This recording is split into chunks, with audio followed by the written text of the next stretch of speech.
कैसे सब लोग? All good? जी सर। सब लोग ठीक है? जी गुड मॉर्निंग सर। चले good morning, good morning, good morning. Zakia, Afsana, Kazi, Nafisa, Rahmanul, Afreen, Sadia, Rubina and the class students जो क्लास में बैठे हैं। सो अस्सलाम वालेकुम वंस अगेन। थोड़ा सा लेट हो गया है few seconds because network issue था यहाँ पे। तो हमारा क्लास जो था that was regarding, please host एक बार चेंज कर लीजिए, कोई होस्ट कोई और ही है अभी, तो जो भी है होस्ट प्लीज एक बार होस्ट चेंज कर लीजिए। तो हमारा लास्ट क्लास जो था हमने उसमें पॉरिफेरा के बारे में स्टडी किया था। तो अगर उसमें जी किसी सर। को कोई डाउट है ना अभी, तो प्लीज अगर कोई डाउट है जब तक होस्ट चेंज हो जाता है तो आप प्लीज डाउट पूछ लीजिए तब तक, फिर हम उसको आगे फॉरवर्ड कर देते हैं आज की क्लास में। So any doubts? शाबाश, कोई डाउट है उसमें?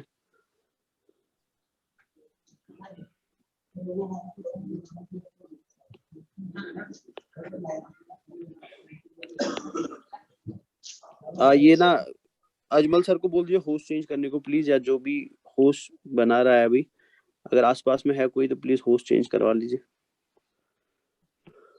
मीटिंग शुरू किसने किया था? मीटिंग स्टार्ट किसने किया था? कुछ पता है?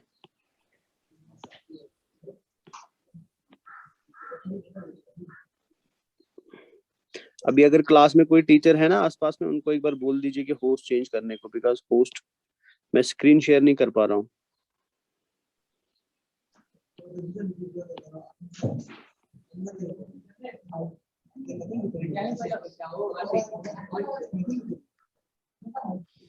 और सारे लोग प्लीज अपने कैमरास ऑन रख देना थ्रू आउट द क्लास।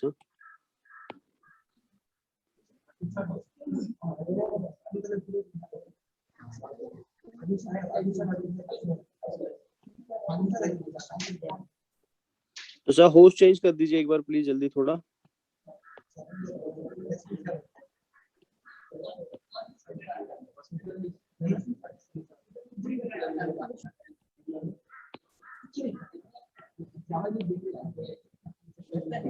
सारे लोग ना अपने कैमरास ऑन कर दो बच्चा, सारे लोग अपने कैमरास ऑन करके रखेंगे। किसी को नेटवर्क इशू है एक्सेप्ट दैट, बाकी सब लोग कैमरा ऑन कर दीजिए।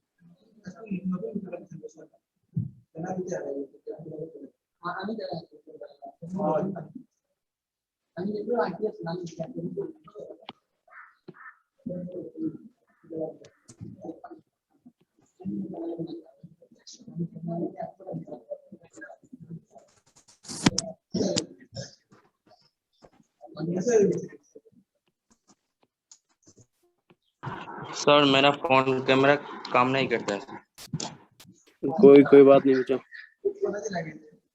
जिनका कैमरा ऑन कर रहा है वो प्लीज मतलब मेरे लिए नहीं रखना है, अपने लिए रख लो ताकि एक इंटरेक्शन बना रहे क्लास। सर एक बार ना प्लीज वो होस्ट चेंज कर दीजिए ना, इन क्लास जो सर है ना अभी, एक बार होस्ट चेंज कर दीजिए प्लीज।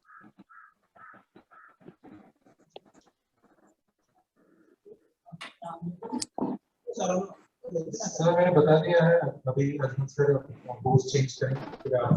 ठीक है ओके, ठीक है, चलिए ठीक है। चलिए तो मैंने पूछा था अगर किसी को कोई डाउट है लास्ट वाली क्लास में, तो सब लोग बोल रहे हैं सर कोई डाउट नहीं है, तो दैट्स अ गुड थिंग। तो लास्ट क्लास में थोड़ा सा मैं बता देता हूँ हमने क्या किया था लास्ट क्लास के अंदर। तो प्रीवियस क्लास में हमने पोरिफेरा को शुरू किया था, व्हाट एक्चुअली पोरिफेरेंस आर। तो हमने देखा था पोरिफेरा को पोरिफेरा क्यों बोला जाता है, बिकॉज उनकी बॉडी में दो प्रकार के पोर्स होते हैं। एक होता है छोटा पोर जिसका नंबर बहुत ज्यादा होता है, एक होता है बड़ा वाला पोर जिसका नंबर खाली एक होता है। जो छोटे वाले पोर्स होते हैं उनको हम ऑस्टिया बोलते हैं, जो बड़ा वाला पोर होता है उसको हम ऑस्क्यूलम बोलते हैं। तो बिकॉज ओवरऑल बॉडी में पोर्स पाए जाते हैं, तो because of presence of pores बेटा इनको हम क्या बोलते हैं, इनको हम पोरिफेरस बोलते हैं। स्पंज इनको क्यों बोला जाता है, बिकॉज अगर आप इनको पकड़ेंगे, अगर इनको देखेंगे, they are soft in touch, तो इस वजह से इनको क्या बोला जाता है, इनको स्पॉन्ज भी बोला जाता है या शॉर्ट में स्पंज भी बोला जाता है। हमने प्रीवियस क्लास के अंदर देखा था, हमने कुछ साइंटिस्ट का नाम मेंशन किया था, जिसमें रॉबर्ट ग्रांट एक साइंटिस्ट था, एलिस एक साइंटिस्ट था, बर्सली एक साइंटिस्ट था, और हमने देखा था तीनों साइंटिस्ट के अलग अलग काम क्या थे। तो एलिस ने पहली बार इनको रिकॉग्नाइज किया था एज एनिमल, रॉबर्ट ग्रांट ने प्रूव किया कि ये एनिमल ही है और नाम दिया इनको पोरिफेरा, और बर्सली ने बेटा इनको मेटाजोआ से हटा के कहाँ पे डाला था, पैराजोआस के अंदर डाला हुआ था। ठीक है, तो ये हमने लास्ट क्लास के अंदर देखा था। इसके अलावा हमने देखा था पोरिफेरंस जो होते हैं, पोरिफेरंस में सेल्यूलर लेवल ऑफ ऑर्गेनाइजेशन पाया जाता है या सेल्यूलर ग्रेड ऑफ ऑर्गेनाइजेशन पाया जाता है। और अगर हम अपनी अर्थ की बात करें, अगर हम पूरे वर्ल्ड की बात करें, तो हमारी अर्थ के ऊपर जो पहले एनिमल्स आए जो नेचर में मल्टी सेल्यूलर थे, the first multicellular animals were poriferans बेटा। तो ये भी हमने लास्ट क्लास में देखा था। हमने पोरिफेरा का एंसेस्टर भी देखा था कि इनका एंसेस्टर कौन था। तो मैंने आपको बताया था इनका एंसेस्टर एक प्रोटोजोआ था, जिस प्रोटोजोआ का नाम था प्रोटीरोसुपोंजे बेटा। ठीक है ना, जिसको हम कॉर्नोफ्लैजिलेट के नाम से भी जानते हैं। तो दो में से आपको जो भी नाम याद रहेगा आप उसमें से एक नाम याद रखिएगा। फिर हमने इसके अलावा देखा था पोरिफेरंस जो होते हैं, इनकी बॉडी की तरफ अगर हम नजर डालें तो इनकी बॉडी दो दीवारों की बनी है। ठीक है ना, इनकी बॉडी का वॉल जो है बेटा, the body wall is made up of 2 layers. और मैंने आपको बोला था एक बाहर वाला लेयर होता है जो पानी के कांटेक्ट में होता है, एंड दूसरा अंदर वाला लेयर होता है जो स्पॉन्ज सील को लाइन करता है। बाहर वाली लेयर को हम क्या बोलते हैं, इसका आंसर करेगी नफीसा चौधरी। तो बताओ फटाफट बेटा, the outer layer of porifera is known as, जल्दी जल्दी, और आंसर विद इन सेकेंड्स आना चाहिए फटाफट। नफीसा, बाहर वाली लेयर को हम क्या बोलते हैं? सर आप एक बार क्वेश्चन रिपीट कर सकते हैं? पोरिफेरा की बॉडी वॉल में जो बाहर वाली लेयर होती है, जो आउटर लेयर होती है, उसको हम क्या बोलते हैं?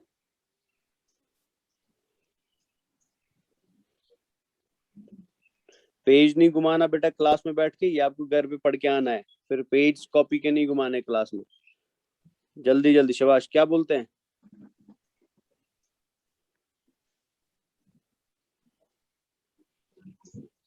देखो इधर ही पता चलता है कि आप पढ़ाई वढ़ाई कर नहीं रहे हो, ठीक है ना, आप खाली टाइम पास कर रहे हो क्लास में बैठ के। चले CPSB मतलब जो बैच बी है बेटा, क्लास में जो बच्चे बैठे हुए हैं उनमें से कोई बता सकता है क्या बोलते हैं उस लेयर को? सर वेरी गुड बच्चा, that is called as pinacoderm. और पिनाकोडर्म किन सेल से बनता है, इसका आंसर करेगी अफसाना। अफसाना, किन सेल से बनता है पिनाकोडर्म? वेरी गुड बेटा, पिनाकोसाइट से बनता है। वेरी गुड बच्चा। फिर हमने इनर लेयर देखी थी, मैंने आपको बोला था the inner layer is known as choanoderm बेटा, that is also called as gastral layer.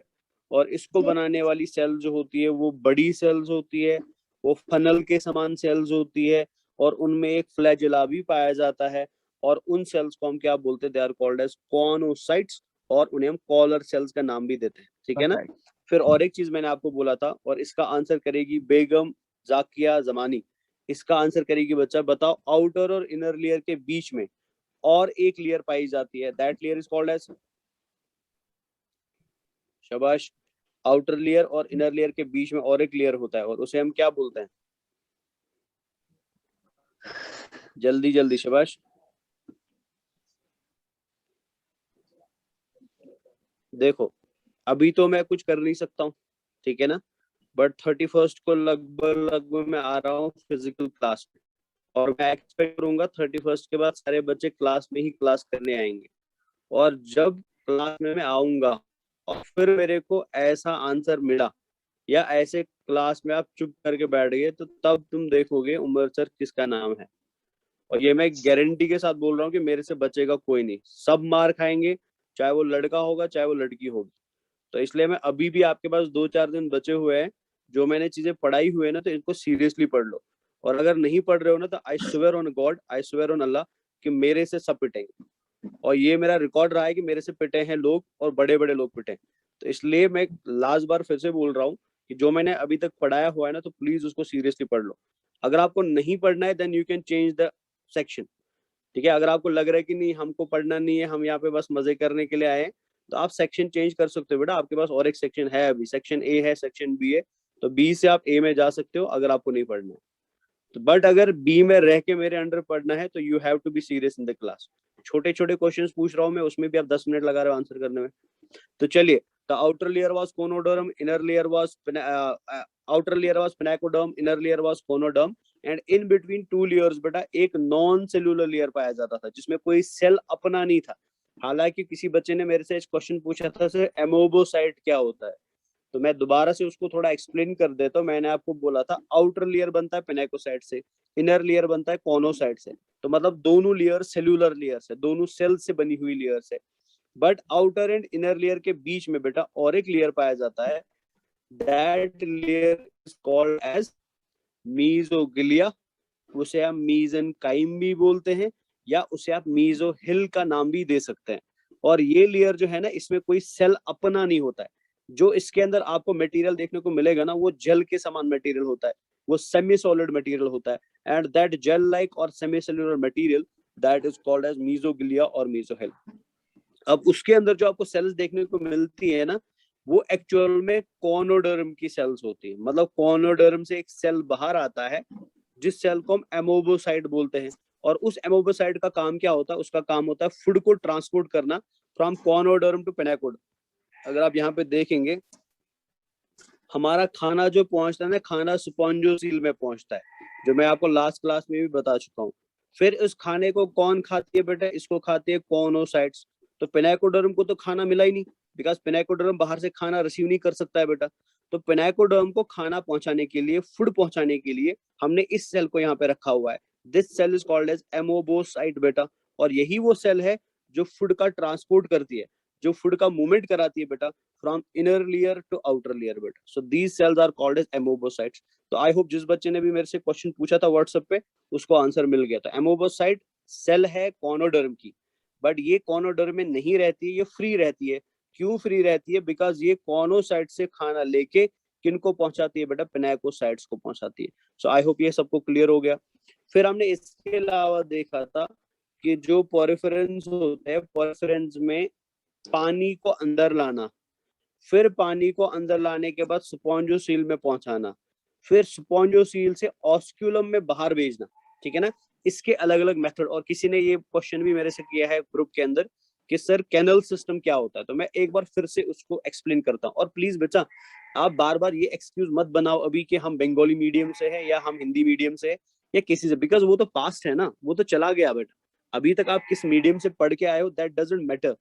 आपके बाद आप क्या करने वाला हो बेटा, दैट मैटर्स अ लॉट। अगर आपको अभी, मैं तो इंग्लिश में नहीं पढ़ाता हूँ, मेरे को लगता है, बिकॉज मैं थ्रू आउट द क्लास बेटा हिंदी ही यूज करता हूँ। बीच बीच में कभी मैं इंग्लिश के 2-3 वर्ड बोलता हूँ, बट मोस्टली मैं हिंदी यूज करता हूँ। तो आप क्लास में हिंदी के बेसिस पे कॉन्सेप्ट को समझने की कोशिश करो।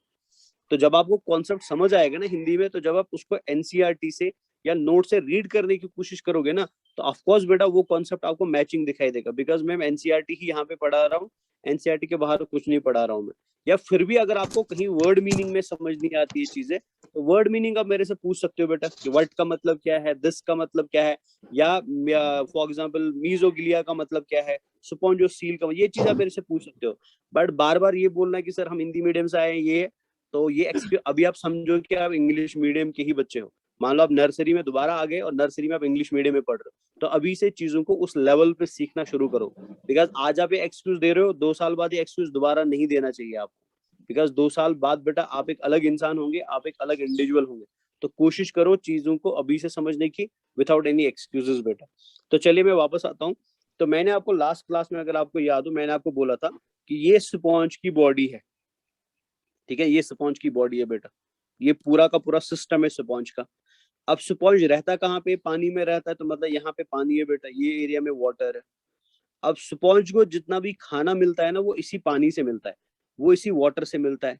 तो बिकॉज स्पॉन्ज को कहीं ना कहीं पता है कि मेरा खाना पानी में ही है, तो ये स्पॉन्ज क्या करता है, ये इस पानी को अंदर लाने की कोशिश करता है। बिकॉज बाहर से तो ये खाना नहीं ले सकता है, बिकॉज जो खाना लेने वाली सेल है या जो खाना खाने वाली सेल है बेटा, वो अंदर वाली लेयर में। अगर वो सेल यहाँ पे होती ना, फिर हमको पानी अंदर लाने की जरूरत नहीं थी। Because cells are digestive cells बेटा, जिनको हम कॉनोसाइट्स बोलते हैं, they are present on the inner side. इसलिए हमको क्या करना पड़ता है, पानी को अंदर लाना पड़ता है। अब जब पानी अंदर आएगा खाना लेके, मैंने आपको लास्ट क्लास में एग्जांपल दिया था पिज्जा का बेटा, ये चीज का मैंने एग्जांपल दिया था। तो जैसे ये पानी बेटा खाना लेके अंदर आएगा, मतलब स्पॉन्जोसील में आएगा, तो स्पॉन्जोसील के अंदर डाइजेशन नहीं हो सकता है। बिकॉज स्पॉन्जोसील के अंदर कोई डाइजेस्टिव एंजाइम नहीं है बेटा। अगर स्पॉन्जोसील में कोई डाइजेस्टिव एंजाइम होता तो हम फूड को इधर ही डाइजेस्ट करते, but there is no digestive enzyme in the spongocoel. तो इसलिए हमें क्या करना पड़ता है, हमें खाने को कॉनोसाइट के अंदर भेजना पड़ता है। तो जब खाना अंदर आएगा, आया खाना कहाँ से बेटा, ओशन से आया, ठीक है, या आउटसाइड से आया। तो जैसे आउटसाइड से खाना आया, किसकी वजह से आया, वाटर की वजह से आया। तो वाटर जब बेटा स्पॉन्जियोसील में पहुंचा, तो इस वाटर से हमने खाने को चुरा लिया, हमने खाने को बाहर निकाल दिया, और किन को दे दिया, कॉनोसाइट्स को दे दिया। तो अब हमारे पास क्या बचा, हमारे पास वाटर बचा, जिसमें एक तो कार्बन डाइऑक्साइड होगा, मतलब गैस होगा, जिसमें अमोनिया होगा, बिकॉज सेल रेस्पिरेशन कर रही है, तो अमोनिया तो बनेगा यहाँ पे। एंड फाइनली इस पानी को हम बाहर कहाँ से भेज देते हैं, ऑस्क्यूलम से भेज देते हैं। तो ये सुन, मेरी बात को ध्यान से सुन लेना, एक इंपॉर्टेंट पॉइंट बताने वाला हूँ। तो ये जो तरीका है बेटा, ये जो मेथड है, पानी को अंदर लाना फ्रॉम द आउटसाइड, फिर स्पॉन्जियोसील में पहुंचाना, और फिर स्पॉन्जियोसील से ऑस्क्यूलम के थ्रू बाहर भेजना पानी को। So this method of water transport from outside to the spongocoel and from spongocoel again to the outside through osculum बेटा, इसी मूवमेंट ऑफ वाटर को, या इसी method of movement of water को हम क्या बोलते हैं, हम कैनाल सिस्टम बोलते हैं। मैंने लास्ट क्लास में भी आपको बोला बच्चा कि कैनाल सिस्टम कोई स्ट्रक्चर नहीं है, ठीक है ना, कैनाल सिस्टम कोई अलग से ऑर्गन नहीं है, कैनाल सिस्टम कोई अलग से ग्रुप ऑफ सेल नहीं है बेटा। तो फिर कैनाल सिस्टम है क्या, कैनाल सिस्टम तरीका है बेटा, कैनाल सिस्टम मेथड है कि पानी स्पॉन्ज के अंदर कैसे अंदर आता है और कैसे बाहर जाता है। So the method of water intake, ठीक है ना, मतलब पानी आप अंदर कैसे ला रहे हो, एंड वाटर आउटसाइड जो आप भेज रहे हो बेटा थ्रू द ऑस्क्यूलम, इस मूवमेंट ऑफ वाटर को ही हम क्या बोलते हैं, इसी को हम कैनाल सिस्टम का नाम देते हैं। तो क्लियर कर देना दिमाग में, कैनाल सिस्टम कोई स्ट्रक्चर नहीं होता है, canal system method of water intake होता है कि पानी अंदर कैसे आता है और बाहर कैसे जाता है बेटा, that intake method is called as canal system. और लास्ट क्लास में मैं आपको 3 कैनाल सिस्टम पढ़ा चुका था, asconoid type, syconoid type and leuconoid type बेटा। एस्केनॉइड टाइप के अंदर आपने देखा था पानी ऑस्टिया से अंदर आता है, स्पॉन्जियोसील में पहुंचता है, ऑस्क्यूलम से बाहर जाता है। So this was the simple type of canal system. फिर आपने साइकोनॉइड टाइप में देखा था पानी अंदर आता है 2 तरीकों से बेटा, या तो सीधे ऑस्टिया से आएगा और रेडियल कैनाल में पहुंचेगा, या तो पहले बेटा इनकरेंट कैनाल में पहुंचेगा, इनकरेंट कैनाल से प्रोसोपाइल के थ्रू बेटा फिर रेडियल कैनाल में पहुंचेगा, फिर रेडियल कैनाल के थ्रू बेटा फिर एपोपाइल से कहां पे पहुंच जाएगा, स्पॉन्जियोसील में पहुंचेगा। तो इसको हम साइकोनाइड बोलते थे। एंड ल्यूकोनाइड में आपने देखा था फ्लैजुलेटेड चैम्बर्स होते हैं बेटा, मतलब जो most complex type of canal system था वो कौन सा था, वो ल्यूकोनाइड था। तो ये 3 चीजें हम ऑलरेडी लास्ट क्लास में कर चुके थे, तो ये खत्म हो गया था।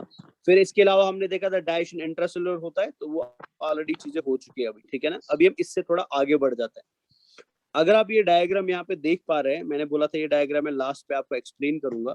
तो इस डायग्राम में हालांकि एनसीईआरटी ने कुछ ज्यादा मेंशन नहीं किया है चीजों को, बट फिर भी हम बेटा थोड़ा देखेंगे इसको, बिकॉज हम कोई रिस्क नहीं लेना चाहते एग्जाम में, हमसे कोई क्वेश्चन छूटना नहीं चाहिए। तो यहाँ पे कुछ सेल्स को हाईलाइट किया गया है, जैसे मैं कुछ सेल्स को यहाँ पे हाईलाइट कर देता हूँ। जैसे कॉनोसाइट यहाँ पे हाईलाइटेड है, पिनेकोसाइट हाईलाइटेड है, पोरोसाइट हाईलाइटेड है, ठीक है ना, एमोबोसाइट हाईलाइटेड है, और फिर एमोबोसाइट के नीचे कुछ और सेल्स लिखी है, जैसे आर्कियोसाइट, स्क्लेरोसाइट, स्पॉन्जियोसाइट, कोलोसाइट एंड लोफोसाइट्स बेटा। तो आपको इन सेल्स का नाम और इनका फंक्शन याद रखना है, बिकॉज ये एग्जाम में पूछा जाता है, and this is very very important question for your exam. तो याद रखेंगे बेटा, सबसे पहले अगर मैं आर्कियोसाइट सेल की बात करूं, यहाँ पे आर्कियोसाइट लिखा है ना, तो पहले तो याद रखेंगे एमोबोसाइट इज ऑफ डिफरेंट टाइप्स। तो एमोबोसाइट यहाँ पे लिखा है ना, एमोबोसाइट बेटा अपने आप को मॉडिफाई करके अलग अलग तरीके से मॉडिफाई हो सकती है। So these all are types of amoebocytes बेटा। तो एमोबोसाइट का पहला टाइप होता है आर्कियोसाइट बेटा। तो आर्कियोसाइट जो होता है ना, इनको हम बोलते हैं अनडिफरेंशिएटेड टोटिपोटेंट सेल्स बेटा। ये समझ लेना पहले मैं क्या बता रहा हूँ। Archaeocytes are called as undifferentiated.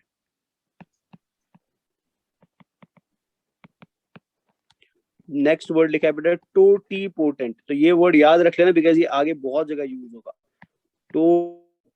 Totipotent sales, तो मतलब क्या इसका, ये समझ लीजिए। मतलब आर्कियोसाइट्स जो होती है बेटा, ये वो सेल्स होती है जिनका अभी कोई भी काम नहीं है। जैसे मैं आपको एक एग्जांपल दे सकता हूँ। आप 10th क्लास तक सब लोग पढ़ रहे थे बेटा, और सबके सब्जेक्ट्स एक जैसे थे, ठीक है ना। 10th क्लास जितने भी इंडिया के बच्चे होते हैं, हर एक का सब्जेक्ट कॉमन होता है बेटा, उसको सोशल स्टडीज पढ़ना पड़ता है, हिंदी पढ़ना पड़ता है, साइंस पढ़ना पड़ता है, मैथ पढ़ना पड़ता है, और कहीं पे उर्दू भी पढ़नी पड़ती है, या डैश एंड डैश। लेकिन जैसे आपने 10th पास किया, अब 10th पास करने के बाद कोई आर्ट्स में चला गया, कोई मेडिकल में चला गया, कोई कॉमर्स में चला गया, तो मतलब 10th तक बेटा आपका काम नहीं था कोई स्पेसिफिक, आप सब लोग एक जैसे ही पढ़ रहे थे, सब लोग एक जैसे सब्जेक्ट्स फॉलो कर रहे थे, तो मतलब आप अनडिफरेंशिएटेड थे बेटा। अनडिफरेंशिएटेड का मतलब हुआ ऐसा सेल जो हमें नहीं पता कि आगे वो क्या बनेगा। तो 10th तक हमें नहीं पता था आगे आप किस स्ट्रीम में जाएंगे, तो सब एक जैसे ही बच्चे थे। बट जैसे 10th पास हुआ तो आप डिफरेंशिएट हो गए।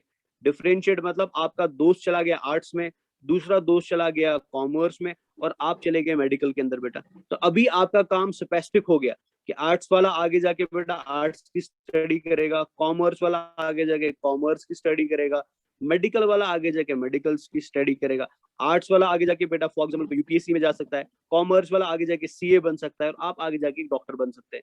तो 10th तक आपका काम स्पेसिफिक नहीं था, इसलिए आपको क्या बोला जाता है, अनडिफरेंशिएटेड बोला जाता है। बट 10th के बाद बेटा आपका काम स्पेसिफिक हो गया, अब आपको क्या बोलेंगे, अब आपको डिफरेंशिएटेड बोलेंगे बेटा। तो मतलब आर्कियोसाइट एक ऐसा सेल है जो आगे जाके क्या कर सकता है, जो आगे जाके पोरोसाइट भी बन सकता है, जो आगे जाके पेनाकोसाइट भी बन सकता है, जो आगे जाके कोनोसाइट भी बन सकता है, जो आगे जाके सिक्लेरोसाइट भी बन सकता है, dash and dash and dash. क्यों? बिकॉज अभी इसका काम स्पेसिफिक नहीं है, बिकॉज अभी ये एक अनडिफरेंशिएटेड सेल है बेटा। नेक्स्ट लिखा है बेटा नीचे टोटीपोटेंट सेल। टोटीपोटेंट का मतलब होता है ऐसा cell which can form any other cell बेटा। हमारी बॉडी के अंदर कोई ऐसा सेल अगर है जो न्यूरॉन भी बना सकता है, जो मसल सेल भी बना सकता है, ठीक है ना, जो बोन का सेल भी बना सकता है, तो मतलब इस सेल के पास ताकत है, इंट्रिंसिक कैपेसिटी है that it can form any other different type of cell बेटा। So that property is called as totipotency, और ऐसी सेल्स को हम क्या बोलते हैं, टोटीपोटेंट सेल्स बोलते हैं। तो मतलब पोरिफेरा में मान लो फॉर एग्जाम्पल आपने पोरिफेरा को मारा और आपके मारने की वजह से पोरिफेरा की पोरोसाइट खराब हो गई, तो ये पोरोसाइट अब कैसे बन सकती है, इसको बनाने के लिए कौन आएगा, आर्कियोसाइट आएगा। मान लीजिए पोरिफेरा की पेनाकोसाइट खराब हो गई, तो ये कैसे बनाया जाएगा बेटा, ये अगेन आर्कियोसाइट से बनाया जाएगा। तो मतलब आर्कियोसाइट एक ऐसा सेल है विच can form the complete sponge बेटा। अगर आप स्पॉन्ज बनाना चाहते हैं किसी एक सिंगल सेल से, तो वो कौन सा सिंगल सेल होगा, वो आर्कियोसाइट होगा बेटा। दिस इज क्लियर बच्चा, आर्कियोसाइट का फंक्शन क्लियर होगा, और मोस्ट कॉमनली एग्जाम में अभी तक आर्कियोसाइट ही पूछा गया है। तो आर्कियोसाइट क्लियर हो गया सभी को, this is clear? Yes sir. चले ग्रेट। नेक्स्ट सेल हमारी जो है बेटा that is called as chromocyte. ध्यान से सुन लेना, next cell is called as chromocyte बेटा। ये और एक सेल पाई जाती है पोरिफेरा के अंदर। अब क्रोमोसाइट क्या है, इसका मैं आपको सिंपल एक डायग्राम दिखाना चाहता हूँ ताकि आपका कॉन्सेप्ट क्लियर हो जाए। मेरे को बताइए इस डायग्राम में आपको क्या दिखाई दे रहा है, पोरिफेरा, सीलेंट्रेटा, टिनोफोरा, प्लेटहेल्मिन्थ, निमेटहेल्मिन्थ, क्या दिखाई दे रहा है, जल्दी जल्दी क्या दिखाई दे रहा है डायग्राम में, पोरिफेरा दिखाई दे रहा है। बताओ बेटा क्या आपको सारे पोरिफेरा एक कलर के दिखाई दे रहे हैं? No sir. नहीं सर। दैट मीन्स बेटा, वेरी गुड, दैट मीन्स कि पोरिफेरा जो होते हैं, पोरिफेरा का कलर अलग अलग होता है। और इसका कलर अलग अलग कौन करता है बेटा, इसमें वो कौन सी चीज है जो पोरिफेरा के कलर को चेंज कर सकती है बेटा, ठीक है, पोरिफेरा को एक स्पेसिफिक कलर दे सकती है। ऐसी सेल्स को हम क्या बोलते हैं, क्रोमोसाइट्स बोलते हैं। मतलब पोरिफेरा के अंदर एक और सेल होता है जिसको हम क्रोमोसाइट बोलते हैं, और क्रोमोसाइट में पिगमेंट्स पाए जाते हैं, और वो पिगमेंट क्या करते हैं, पोरिफेरा को डिफरेंशिएटेड कलर्स प्रोवाइड करते हैं, या अलग अलग कलर्स प्रोवाइड करते हैं बेटा। तो ये सेकंड सेल हो गया। तो पहला था हमारा आर्कियोसाइट, ठीक है ना, जो आई होप आपको समझ आ गया। तो यहाँ पे मैं थोड़ा लिख के रख देता हूँ। तो वन इज आर्कियोसाइट, तो जो आप समझ चुके हैं बेटा, एंड अनदर इज क्रोमोसाइट। क्रोमो, और एग्जाम के लिए अभी तक जो इंपॉर्टेंट है ना वो आर्कियोसाइट है। नेक्स्ट सेल हमारी होती है बेटा that is called as myocyte, और एक सेल होती है हमारे पास मायोसाइट्स बेटा। अब मायोसाइट्स का काम क्या होता है ये भी समझ लीजिए। मैंने, अगर आपको याद हो, मैंने आपको बोला था पानी बेटा समंदर से या पानी आउटसाइड से अंदर आता है बेटा किसके थ्रू, शबा, अगर आपको पानी को अंदर लाना है तो वो किसके थ्रू अंदर आएगा, ऑस्ट्रिया है ना। अब पानी जब स्पॉन्ज के अंदर आता है ना, तो पानी को अंदर लाने के लिए हमें कोई प्रेशर अप्लाई नहीं करना पड़ता है, हमें कोई फोर्स अप्लाई नहीं करना पड़ता, बिकॉज आपको पता है बेटा जब आप समंदर के अंदर पानी के नीचे चले जाते हैं, जितना आप नीचे जाएंगे ना उतना प्रेशर बढ़ता जाता है बेटा, उतना दबाव पानी का बढ़ता जाता है। तो पानी को अंदर लाने के लिए आपको प्रेशर क्रिएट करने की जरूरत नहीं है, बिकॉज ऑलरेडी बाहर वाले पानी में बहुत प्रेशर है। तो जैसे बेटा अंदर का पानी बाहर आएगा ना, तो ऑटोमेटिकली बेटा यहाँ पे स्पेस अवेलेबल होगा, जगह खाली हो जाएगी, तो बाहर वाला पानी ऑटोमेटिकली कहाँ पे एंटर करेगा, स्पॉन्जोसील में एंटर करेगा। लेकिन एक बार जब पानी स्पॉन्जोसील में आ जाता है, तो ये मान लो ये पानी स्पॉन्जोसील में आ गया, अब इस पानी को बेटा स्पॉन्जोसील से बाहर जाना है, तो मेरे को बताओ इस टाइम पे पानी का प्रेशर बाहर ज्यादा होगा कि स्पॉन्जोसील में ज्यादा होगा? कहाँ पे ज्यादा होगा बेटा? जल्दी जल्दी शाबाश, कहाँ पे ज्यादा होगा? बाहर ज्यादा होगा बेटा। सुन लेना मेरी बात ध्यान से, यहाँ पे समंदर है, ये देखो ये इधर समंदर है बेटा, ये पूरा समंदर का पानी है इधर, ठीक है। और स्पॉन्ज समंदर के पानी के ऊपर नहीं मिलते, ये नीचे मिलते हैं बेटा, they are present near the bottom बेटा, या नियर द पेरिफेरल पार्ट्स बेटा। तो अगर स्पॉन्ज पानी के नीचे है, दैट मीन्स इसके ऊपर ऑलरेडी पानी का दबाव बाहर से है बेटा, तो यहाँ पे पानी का प्रेशर बाहर से होगा, दबाव बाहर से होगा। तो पानी अंदर आता है, प्रेशर क्रिएट करने की जरूरत नहीं है, दबाव डालने की जरूरत नहीं, बिकॉज पानी ऑटोमेटिकली अंदर आएगा, बिकॉज बाहर का प्रेशर ऑलरेडी बहुत ज्यादा है। तो जैसे पानी स्पॉन्जोसील में आएगा, आपने इससे फूड ले लिया, अब खाली पानी को हमें बाहर भेजना है, लेकिन पानी को बाहर भेजने के लिए बेटा हमको क्या लगाना पड़ेगा? प्रेशर लगाना पड़ेगा, बिकॉज ऑलरेडी बाहर बहुत ज्यादा पानी का दबाव है, ऑलरेडी बाहर बहुत ज्यादा पानी का प्रेशर है। तो अगर आप अंदर से पानी बाहर लाओगे ना, तो स्पॉन्जोसील के अंदर आपको क्या क्रिएट करना पड़ेगा? प्रेशर क्रिएट करना पड़ेगा। तो ये प्रेशर क्रिएट करने के लिए आपके पास कुछ सेल्स होनी चाहिए जो क्या कर सकती है, जो कॉन्ट्रैक्ट कर सकती है बेटा। मतलब ये सेल्स स्पॉन्जोसील के अंदर होंगी कहीं पे, ये इस एरिया में होंगी बेटा, और ये सेल्स क्या करती है? कॉन्ट्रैक्ट करती है, और कॉन्ट्रैक्ट करने की वजह से बेटा ये एक दबाव क्रिएट करती है, ये एक प्रेशर क्रिएट करती है, जिस प्रेशर की वजह से पानी स्पॉन्जोसील से क्या आता है? बाहर आ जाता है बेटा। और इन सेल्स को जो पोरिफेरा के अंदर पाई जाती है बेटा, इन द कॉनोडर्म बेटा, ये सेल्स कॉनोडर्म में पाई जाती है। और इनका काम क्या होता है बेटा? दे आर कॉन्ट्रैक्टाइल सेल्स, और जब एक कॉन्ट्रैक्ट करती है ना, ये अंदर से दबाव क्रिएट करती है, ये अंदर से प्रेशर क्रिएट करती है, और उस प्रेशर की वजह से पानी को क्या कर दिया जाता है? ऑस्कुलम से बाहर भेजा जाता है। These contractile cells are called as myocytes बेटा। मायो का मतलब होता है muscle, myo word is used for muscle बेटा, बट यहाँ पे मसल नहीं है, यहाँ पे खाली सेल होता है बेटा। तो मसल के समान जो सेल्स होती है, बिकॉज एक कॉन्ट्रैक्टाइल सेल्स होती है, इनको हम क्या बोलते हैं? They are called as myocytes. ठीक है, ये और एक सेल पाया जाता है इसमें अंदर। तो अगर आपको याद हो, मैंने आपको बोला था ना, porifera tissue grade of organisation नहीं दिखाता है। क्यों नहीं दिखाता बेटा? बिकॉज यहाँ पे ग्रुप ऑफ सेल्स है, बट ग्रुप ऑफ सेल्स मिलके काम नहीं कर रहा है बेटा। आप ध्यान से देख सकते हो, यहाँ पे ये एक ग्रुप ऑफ सेल है जो अलग काम कर रहा है, ये दूसरा ग्रुप ऑफ सेल है जो अलग काम कर रहा है, ये तीसरा ग्रुप ऑफ सेल है जो अलग काम कर रहा है, कॉनोसाइट अलग ग्रुप सेल है जो अलग काम कर रहा है, पेनेकोसाइट अलग ग्रुप ऑफ सेल्स है, ये अलग काम कर रहा है। किसी के बीच में भी कोऑर्डिनेशन नहीं है बेटा, इस वजह से इसको हम क्या बोलते हैं? सेल्यूलर ग्रेड ऑफ ऑर्गेनाइजेशन बोलते हैं। चलिए आगे बढ़ते हैं। तो ये मायोसाइट था। मायोसाइट के अलावा बेटा और एक सेल था जिसको हम बोलते हैं थीसोसाइट्स। थीसोसाइट्स बेटा, देखो थीसोसाइट्स का काम क्या? आपको याद है ना कि हमारी बॉडी के अंदर बेटा, मान लीजिए आपने खाना खा लिया, आपने 100 ग्लूकोज मॉलिक्यूल खा लिए, 100 ग्लूकोज मॉलिक्यूल खा लिए बेटा, आपने 100 प्रोटीन मॉलिक्यूल्स खा लिए, आपने 100 फैट के मॉलिक्यूल खा लिए।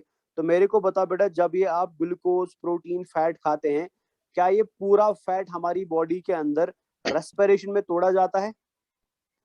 क्या पूरा ग्लूकोज रेस्पिरेशन में जाता है? क्या पूरा प्रोटीन रेस्पिरेशन में जाता है? क्या पूरा फैट रेस्पिरेशन में जाता है कि कुछ हम स्टोर भी करते हैं? ये बताइए। शाबाश। हमारी बॉडी में जो भी आप खाना खाते हैं ना डेली लाइफ में बेटा, क्या वो सारा खाना उसी टाइम पर रेस्पिरेशन में तोड़ दिया जाता है कि उसमें से कुछ स्टोर भी किया जाता है? क्या किया जाता है बच्चा? जल्दी ऑफकोर्स स्टोर किया जाता है बेटा, हमारे लिवर में स्टोरेज होता है, ठीक है। कार्बोहाइड्रेट एंड कार्बोहाइड्रेट्स का मोस्टली बेटा, हमारे मसल्स में स्टोरेज होता है प्रोटीन एंड कार्बोहाइड्रेट का, ठीक है ना। हमारे एडिपोसाइट्स में फैट को स्टोर किया जाता है। तो मतलब आपके पास कितना भी खाना अवेलेबल हो, उससे कोई फर्क नहीं पड़ता है, बिकॉज बॉडी बेटा हमेशा कुछ अमाउंट ऑफ खाने को स्टोर करने की कोशिश करती है, बिकॉज एनवायरमेंट कभी भी चेंज हो सकता है। मान लो फॉर एग्जांपल मेरे पास अभी बहुत सारा खाना है और कोई नेसेसरी नहीं है बेटा कि कल ये खाना मेरे पास होगा कि नहीं होगा। जैसे आपको मैं एग्जांपल दूंगा, रात को कल महाराष्ट्र के अंदर रात को कल लोग सो गए और रात में बेटा वहां पे लैंडस्लाइड हुई, बाढ़ हो गई और सारे के सारे लोग जो है बेटा कुछ मर भी गए और कुछ के घर खत्म हो गए। तो कल उनके पास बहुत ज्यादा खाना था लेकिन अभी उनके पास खाना है ही नहीं बेटा, तो अभी वो क्या करेंगे? तो ऐसी कंडीशन से बचने के लिए ऊपर वाले ने हमारी बॉडी को एक प्रॉपर्टी दिया है बेटा कि जब भी आप कुछ खाते हो ना, खाते समय हमेशा बॉडी उसमें से कुछ अपने लिए स्टोर करके रखती है। बिकॉज बॉडी बेटा हमेशा इमरजेंसी कंडीशन के लिए खुद को तैयार करती है कि हो सकता है कि कल खाना ना मिले, हो सकता है कि कल प्रोटीन ना मिले, हो सकता है कि कल फैट्स हमको ना मिले बेटा। तो इन इमरजेंसी कंडीशन से बचने के लिए हमारी बॉडी के पास, मतलब ह्यूमन बॉडी के पास बेटा या एनिमल्स की बॉडी के पास हमेशा एक टेंडेंसी रहती है कि अगर आप प्रोटीन, फैट एंड कार्बोहाइड्रेट खाते हैं, कुछ अमाउंट उसमें रेस्पिरेशन में तोड़ दिया जाएगा और कुछ को हमेशा बॉडी क्या करके रखती है, स्टोर करके रख देती है। अगर पोरिफेरा एक एनिमल है, समझ लेना मेरी बात को, अगर पोरिफेरा को हम एक एनिमल मानते हैं तो मेरे को बताओ बेटा क्या पोरिफेरा में स्टोरेज के लिए कोई सेल होगा कि नहीं होगा? पहले तो ये बताइए। अगर पोरिफेरा भी एनिमल है, ये भी खाना खाता है, इसको भी पूरे दिन खाना मिलता है, क्या ये पूरा खाना रेस्पिरेशन में खत्म करेगा कि कुछ को स्टोर करके रखेगा? क्या करेगा? स्टोर करेगा सर, स्टोर करेगा। दो सेल, और ये नीट पे क्वेश्चन पूछा गया, याद रख लेना। दो सेल्स जो पोरिफेरा के अंदर बेटा स्टोरेज का काम करती है, तो मतलब फूड को सप्लाई करती है और फूड को स्टोर करती है बेटा, दो सेल्स आर कॉल्ड एज थीसोसाइट्स। तो थीसोसाइट्स बेटा वो सेल्स होती है जो पोरिफेरा की बॉडी के अंदर पाई जाती है, जिनका काम होता है फूड को स्टोर करना, फूड को रिजर्व रखना बेटा। So storage cells are called as thesocytes. अब थीसोसाइट के जैसा ही और एक सेल है, इसमें बहुत सारे बच्चे कंफ्यूज हो जाते हैं, तो मैं यहाँ पे इसका नाम लिख देता हूँ, वो है ट्रोफोसाइट बेटा। ट्रोफोसाइट्स, ट्रोफोसाइट्स का काम क्या होता है ये याद रख लेना। Trophocytes are also called as nerve cells. Trophocytes को नर्व सेल भी बोला जाता है। सर दिखाई तो नहीं दे इनका रहा काम क्या होता है बेटा? स्क्रीन नहीं दिखाई दे रहा बच्चा? सर। किसी को नहीं दिखाई दे रहा क्या? किसी को नहीं दिखाई दे रहा?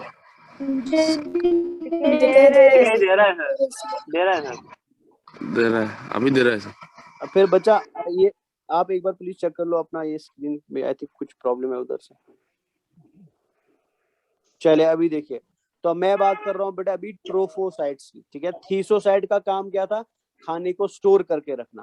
ट्रोफोसाइट का काम क्या होता है बेटा? आपको याद है मैंने आपको एमोबोसाइट बोला था, याद है ना? एमोबोसाइट बोला था, जो खाने को अंदर से बाहर लेके आता है बेटा, मतलब कॉर्नोडर्म से पिनाकोडर्म की तरफ ले आता है। उन्हीं एमोबोसाइट्स को हम क्या बोलते हैं बेटा? ट्रोफोसाइट्स बोलते हैं। यानी ट्रोफोसाइट क्या है? ट्रोफोसाइट बेटा स्पेसिफाइड एमोबोसाइट है जिसका काम क्या होता है? खाने को सप्लाई करना होता है। इसको नर्स भी इसीलिए बोला जाता है। नर्स का मतलब क्या होता है? जो देखभाल करती है बेटा, जो केयर करती है। तो ये सेल बेटा खाना पहुंचाती है बाकी सेल्स को, इसलिए इसको क्या बोला जाता है? नर्स सेल और ट्रोफोसाइट बोला जाता है। अब लास्ट वाली सेल जो है, इसका आप खुद आइडिया लगा लीजिए, इसका काम क्या होगा बेटा? ग्लैंड सेल इसका नाम है। तो बता इसका काम क्या होगा? ग्लैंड। आपको याद है मैंने आपको बोला था inner layer and outer layer के बीच में क्या पाया जाता है? जल्दी जल्दी बताइए। Inner layer and outer layer के बीच में क्या पाया जाता है? मीजोगिलिया पाया जाता है। Very good. और मैंने बोला था मीजोगिलिया कैसा होता है? सॉलिड होता है, लिक्विड होता है कि जेल के समान होता है? जेल के समान। और वो जेल कहाँ से आता है ना? वेरी गुड बच्चे। तो वो जेल आता कहाँ से? उस जेल को सिक्रीट कौन करता है? उस जेल को रिलीज कौन करता है बेटा? दो सेल जो उस जेल को रिलीज करते हैं ना, they are called as gland cell. समझ आया ना? तो ग्लैंड सेल का काम क्या होता है? ये जेल को रिलीज करने का काम करती है। क्लियर हो गया बच्चा? माइक किसी का ऑन है प्लीज माइक साथ साथ ऑफ कर दिया करो। This is clear? सर सारी सेल्स क्लियर हो गई? सर ग्लैंड सेल वाला एक बार रिपीट कीजिए। मैं फिर से रिपीट कर रहा हूँ। देखो मैंने आपको बोला था ये होगी पिनेकोसाइट, है ना? अगर आपको स्क्रीन दिखाई दे रहा है, ये होगी कोनोसाइट बेटा, क्लियर है ना?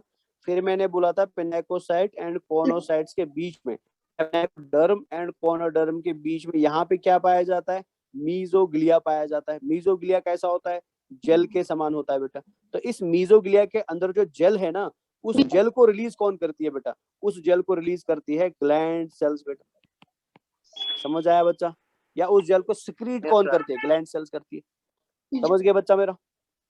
Yes sir. क्लियर? चले, तो एक बार फिर से मैं रिपीट कर देता हूँ, आप ध्यान से सुन लेना और इसको याद करने की कोशिश कर लेना बेटा। तो मैंने आपको बोला कि पोरिफेरा के अंदर एमोबोसाइट्स अलग अलग प्रकार की होती है। There are different types of amoebocytes बेटा। एमोबोसाइट के अलग अलग टाइप्स होते हैं पोरिफेरा में। जैसे पहला टाइप है उसका आर्कियोसाइट बेटा। तो आप खुद अंदर से रिवाइज करने की कोशिश करना। तो बताओ बेटा, आर्कियोसाइट कैसा सेल होता है? जल्दी जल्दी, आर्कियोसाइट कैसा सेल होता है बेटा? आर्कियोसाइट सेल होता है डिफरेंशिएटेड और अनडिफरेंशिएटेड टोटिपोटेंट। वेरी गुड बेटा, अनडिफरेंशिएटेड। टोटिपोटेंट और नॉन टोटिपोटेंट बेटा कैसी होती है? टोटिपोटेंट समझ आया ना? तो बताओ बेटा, मान लो फॉर एग्जांपल, मान लीजिए फॉर एग्जांपल पोरिफेरा का क्रोमोसाइट खराब हो गया, तो बताओ इस क्रोमोसाइट को कौन बनाने के लिए आएगा? आर्कियोसाइट। ईसोसाइट खराब हो गया, बताओ कौन बनाने आएगा? वेरी गुड, वेरी ग्रेट, मजा आ गया आज। नेक्स्ट है हमारा क्रोमोसाइट बेटा। बताइए क्रोमोसाइट का फंक्शन क्या है? क्रोमोसाइट का फंक्शन होता है पोरिफेरा को अलग अलग कलर्स प्रोवाइड करना। वेरी गुड बच्चा। नेक्स्ट है हमारा मायोसाइट। तो बताइए बेटा, मायोसाइट का काम क्या है? प्रेशर क्रिएट करता है। कॉन्ट्रैक्ट करेगा और कॉन्ट्रैक्ट करने के बाद बेटा स्पॉन्जोसील के अंदर प्रेशर क्रिएट करेगा, जिस प्रेशर से पानी बाहर आएगा। चलिए बताइए थीसोसाइट का काम क्या है? फटाफट। फूड स्टोर करता है। वेरी गुड, फूड को स्टोर करता है। ट्रोफोसाइट का काम क्या होता है बेटा?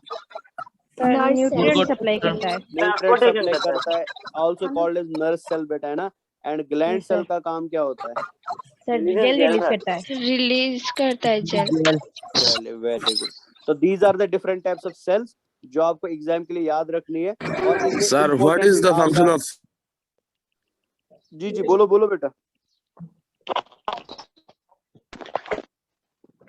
यस यस बोलो बोलो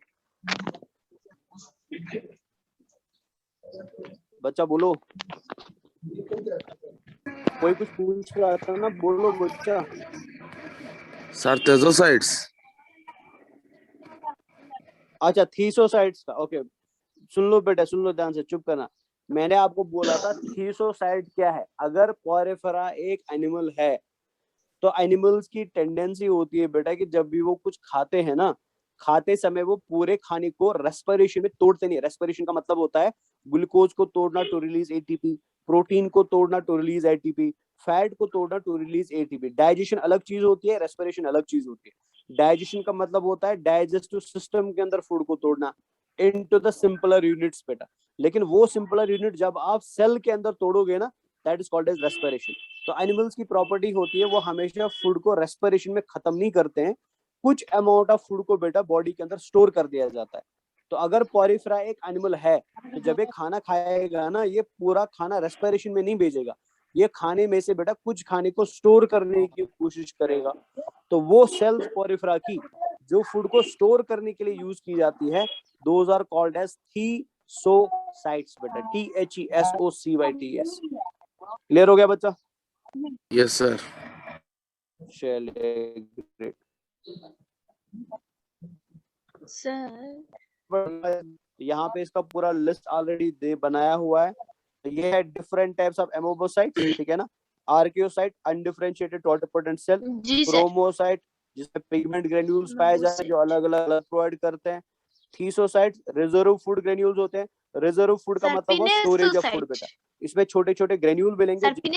देखो यहाँ पे और एक चीज याद रख लेना, यस थीसोसाइट बेटा, यस यस थीसोसाइट, ठीक है ना। देखो ध्यान से यहाँ पे और एक चीज सुन लेना, यहाँ पे लिखा थीसोसाइट बेटा विथ रिजर्व फूड ग्रेन्यूल्स। इसका मतलब क्या है ये समझ लीजिए। इसका मतलब ये होता है कि मान लीजिए ये एक थीसोसाइट है, सुन लो मेरे ध्यान से, मान लीजिए ये एक थीसोसाइट है मेरे पास। तो थीसोसाइट के अंदर ये सेल है ना, इस सेल के अंदर बेटा छोटे छोटे पैकेट्स होंगे। ये एक पैकेट है, ये दूसरा पैकेट है, ये तीसरा पैकेट है। सुन लेना ध्यान से, इंपॉर्टेंट चीज बता रहा हूँ। ये पैकेट्स को हम बोलते हैं ग्रेन्यूल्स बेटा। These packets are called as granules बेटा। इन पैकेट्स को हम ग्रेन्यूल्स बोलते हैं।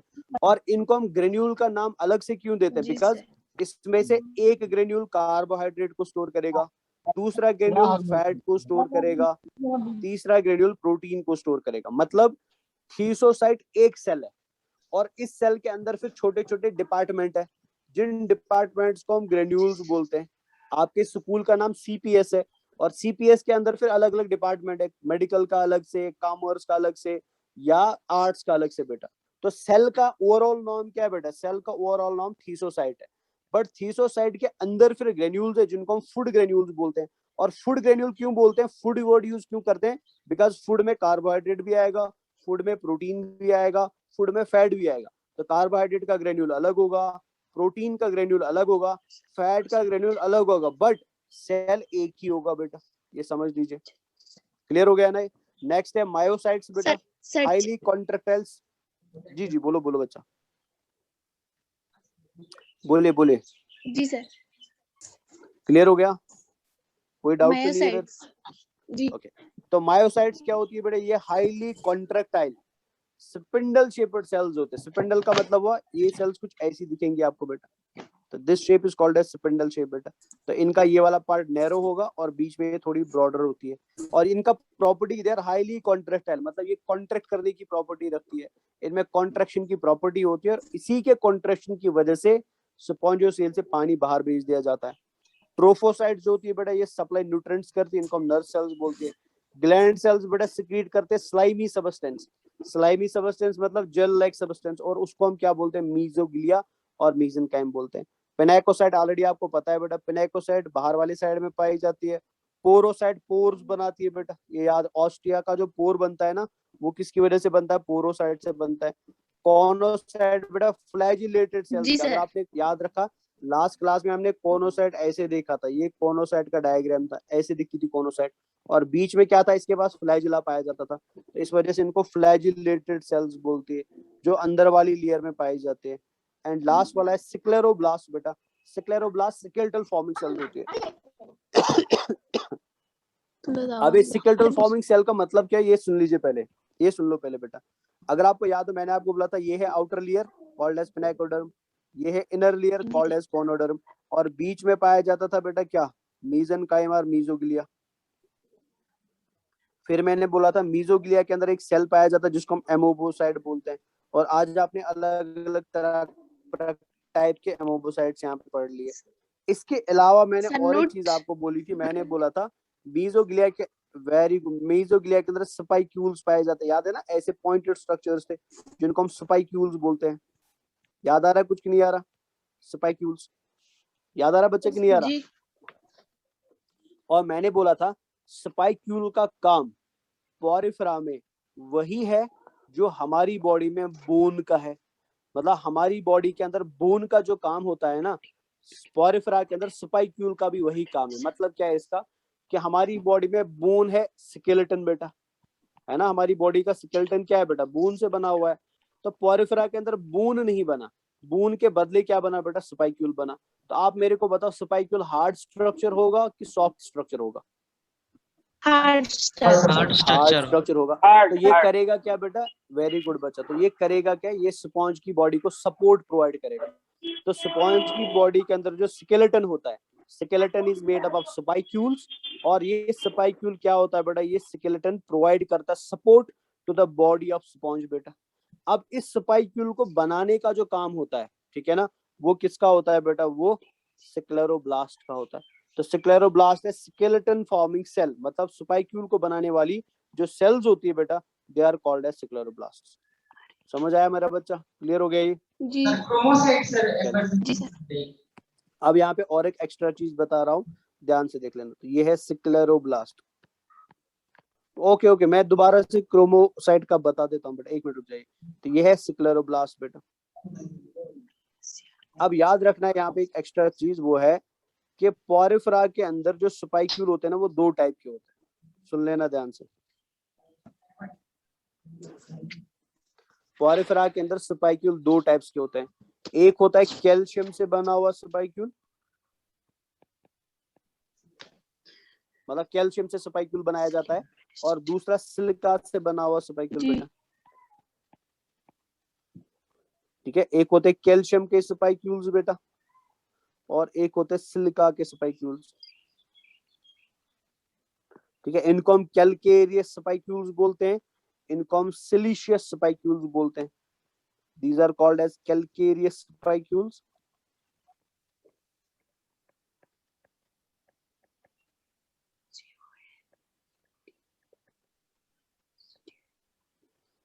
और इनको हम नाम देते हैं siliceous spicules।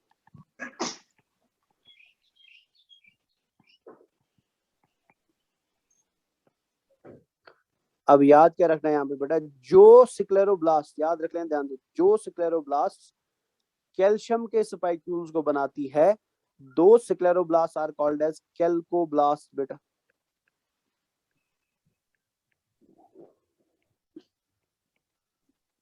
उनको हम कैल्कोब्लास्ट बोलते हैं, ठीक है ना। और जो सिक्लेरोब्लास्ट बेटा सिलिका के स्पाइक्यूल्स को बनाती है, दे आर कॉल्ड एज सिलिकोब्लास्ट। तो मतलब सिक्लेरोब्लास्ट दो टाइप्स का होता है, कैल्कोब्लास्ट एंड सिलिकोब्लास्ट बेटा। कैल्कोब्लास्ट मतलब जो कैल्शियम के स्पाइक्यूल को बनाता है, एंड सिलिकोब्लास्ट मतलब जो सिलिका के स्पाइक्यूल्स को बनाता है। समझ आया बच्चा मेरा कि नहीं आया? This clear? Yes, sir. चले, अब और एक चीज याद रख लीजिए, और ये जो मैं पॉइंट बताने वाला हूँ, this is very very very important for your NEET exam बेटा। और पॉइंट है कि स्पॉन्ज जो, अच्छा मेरे को ये बताइए, स्पॉन्ज जब खाना अंदर लाता है ना, मतलब समंदर से जब खाने को अंदर की तरफ ले आता है, क्या उस टाइम पे बेटा स्पॉन्ज खाने में डिफरेंशिएट करता है? मतलब मान लो बाहर एक प्रोटीन का टुकड़ा पड़ा हुआ है, बाहर एक फैट का टुकड़ा पड़ा हुआ है, बाहर एक कार्बोहाइड्रेट का टुकड़ा पड़ा हुआ है, और जब पानी अंदर आएगा स्पॉन्ज की बॉडी में, क्या स्पॉन्ज ऐसा करता है कि पहले मैं प्रोटीन ले लूंगा, फिर फैट ले लूंगा, फिर कार्बोहाइड्रेट ले लूंगा, कि सबको एक साथ ले लेता है? क्या करता है? एक साथ ले लेगा। एक साथ ले लेता सबको एक बेटा, साथ ले ठीक है ना। लेगा। वेरी गुड बच्चा, अब ध्यान से सुनना, मैंने ये क्यों बताया आपको।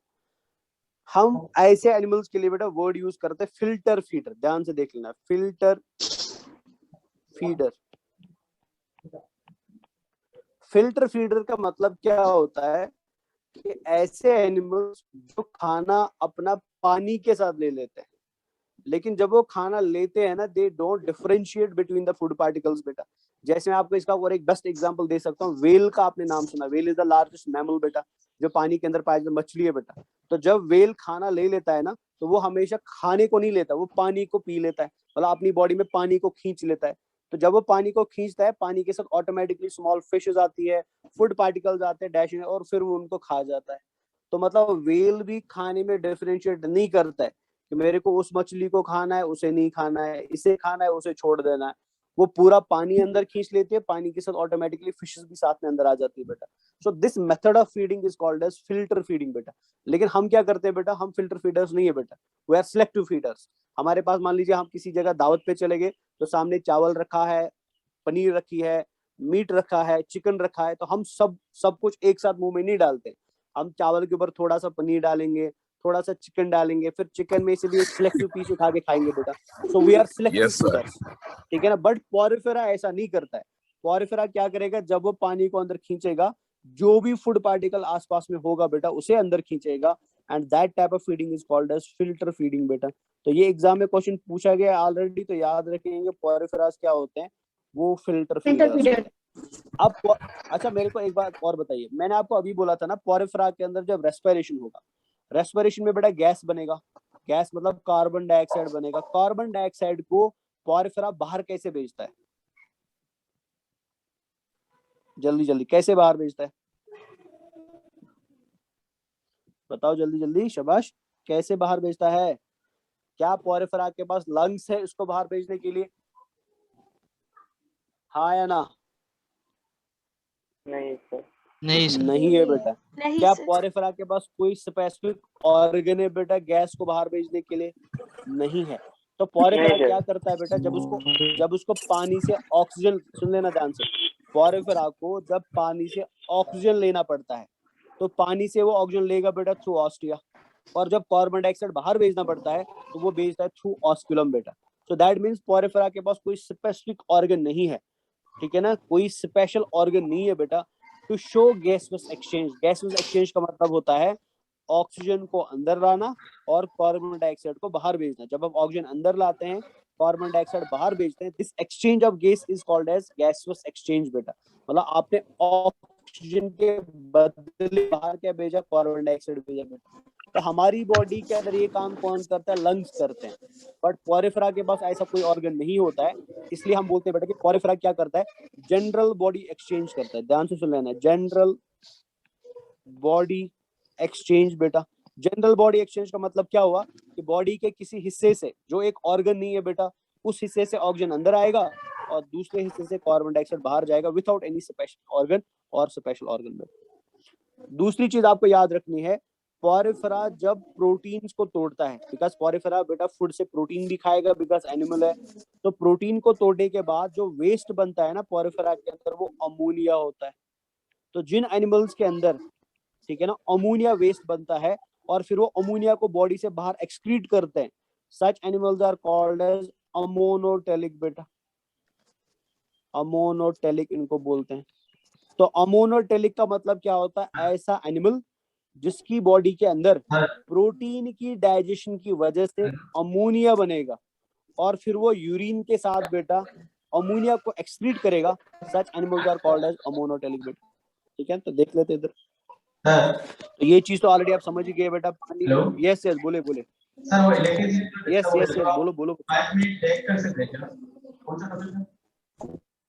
जोर से एक बार माइक से थोड़ा जोर से बताओ। फिल्टर फिटिंग के बाद से सर लाइट चला गया था सर, इसलिए थोड़ा फिल्टर फिटिंग के बाद से थोड़ा सर मैं तो कुछ नहीं दिख रहा है। मेरे को समझ ही नहीं आ रहा।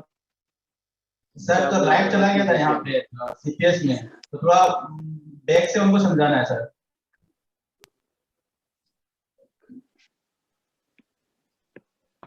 अच्छा, ओके, मतलब लाइट चला गया है, फिर अब क्या करना है? सर फिल्टर फिटिंग के बाद से। ओके, डन, ठीक है। मतलब आपके यहाँ पे लाइट चला गया तो मेरे को फिल्टर फीडिंग से वापस रिपीट करना है, वही बोल रहे हो क्या? जी एग्जैक्टली सर। Okay, done. मैं फिर से बता रहा हूँ, देखो बच्चा, मैं वापस थोड़ा जाता हूँ। हम बात कर रहे थे, मैंने आपको बोला था कि जैसे एग्जाम्पल मैंने आपको दिया था, मान लीजिए हम कहीं दावत पे चले गए या हम कहीं दोस्तों के साथ पार्टी में चले गए बेटा।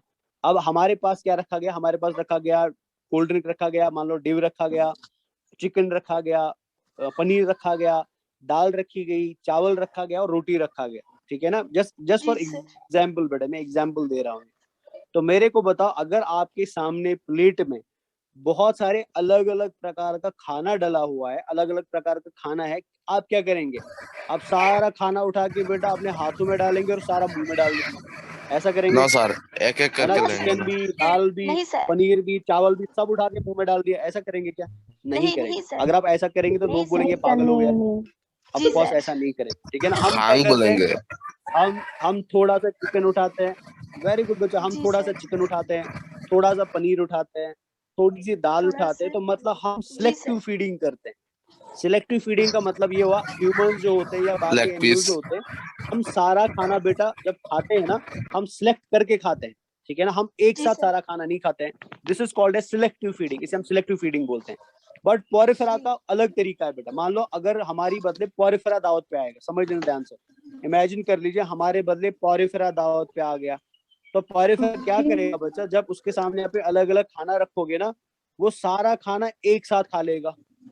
आप समझ रहे? मतलब ये हुआ कि पोरिफेरा समंदर में रहता है और समंदर के अंदर बेटा फूड जो है वो ऑलरेडी पाया जाता है इन द डिसॉल्व्ड फॉर्म।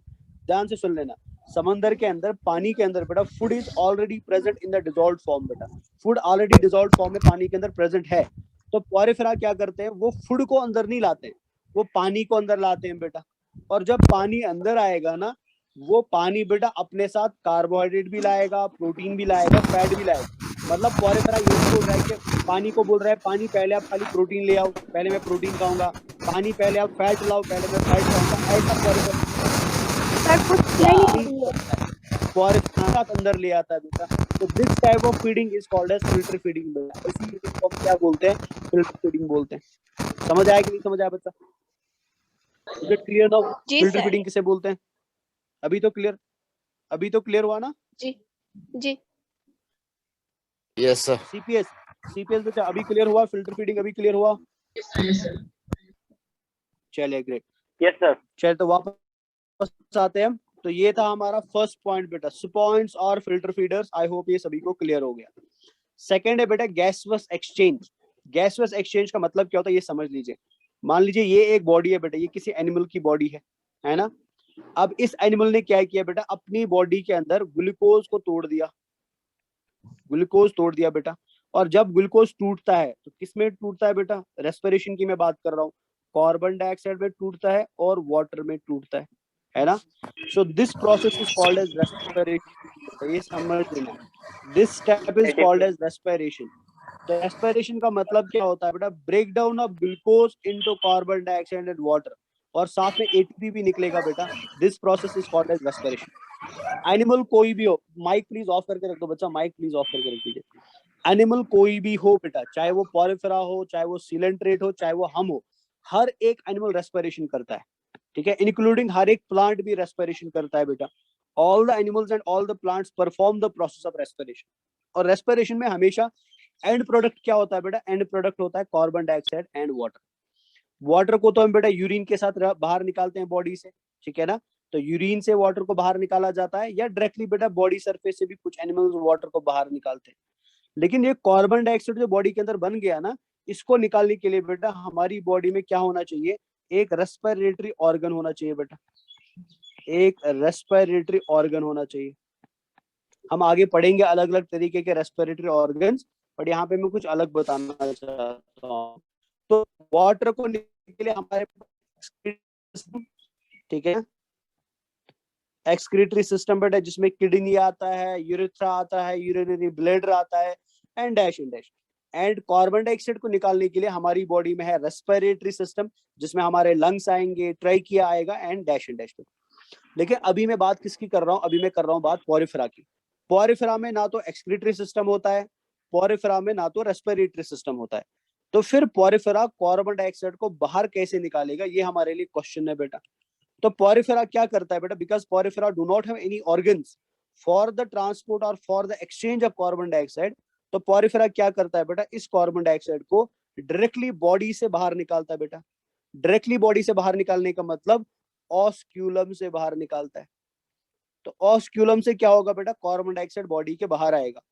जैसे ही कार्बन डाइऑक्साइड ऑस्क्यूलम के थ्रू बॉडी से बाहर आएगा, इसके बदले बेटा, ठीक है ना, अंदर कौन चला जाएगा? ऑक्सीजन चला जाएगा। और ऑक्सीजन अंदर कैसे आएगा? वो ऑस्टिया से अंदर आएगा बेटा। So this method of gases exchange, जहां पे गैसेस एक्सचेंज किसी ऑर्गन के थ्रू नहीं हो रहा है, बट डायरेक्टली बॉडी के थ्रू हो रहा है बेटा, this is called as general body surface exchange बेटा। इसको हम बोलते हैं जनरल बॉडी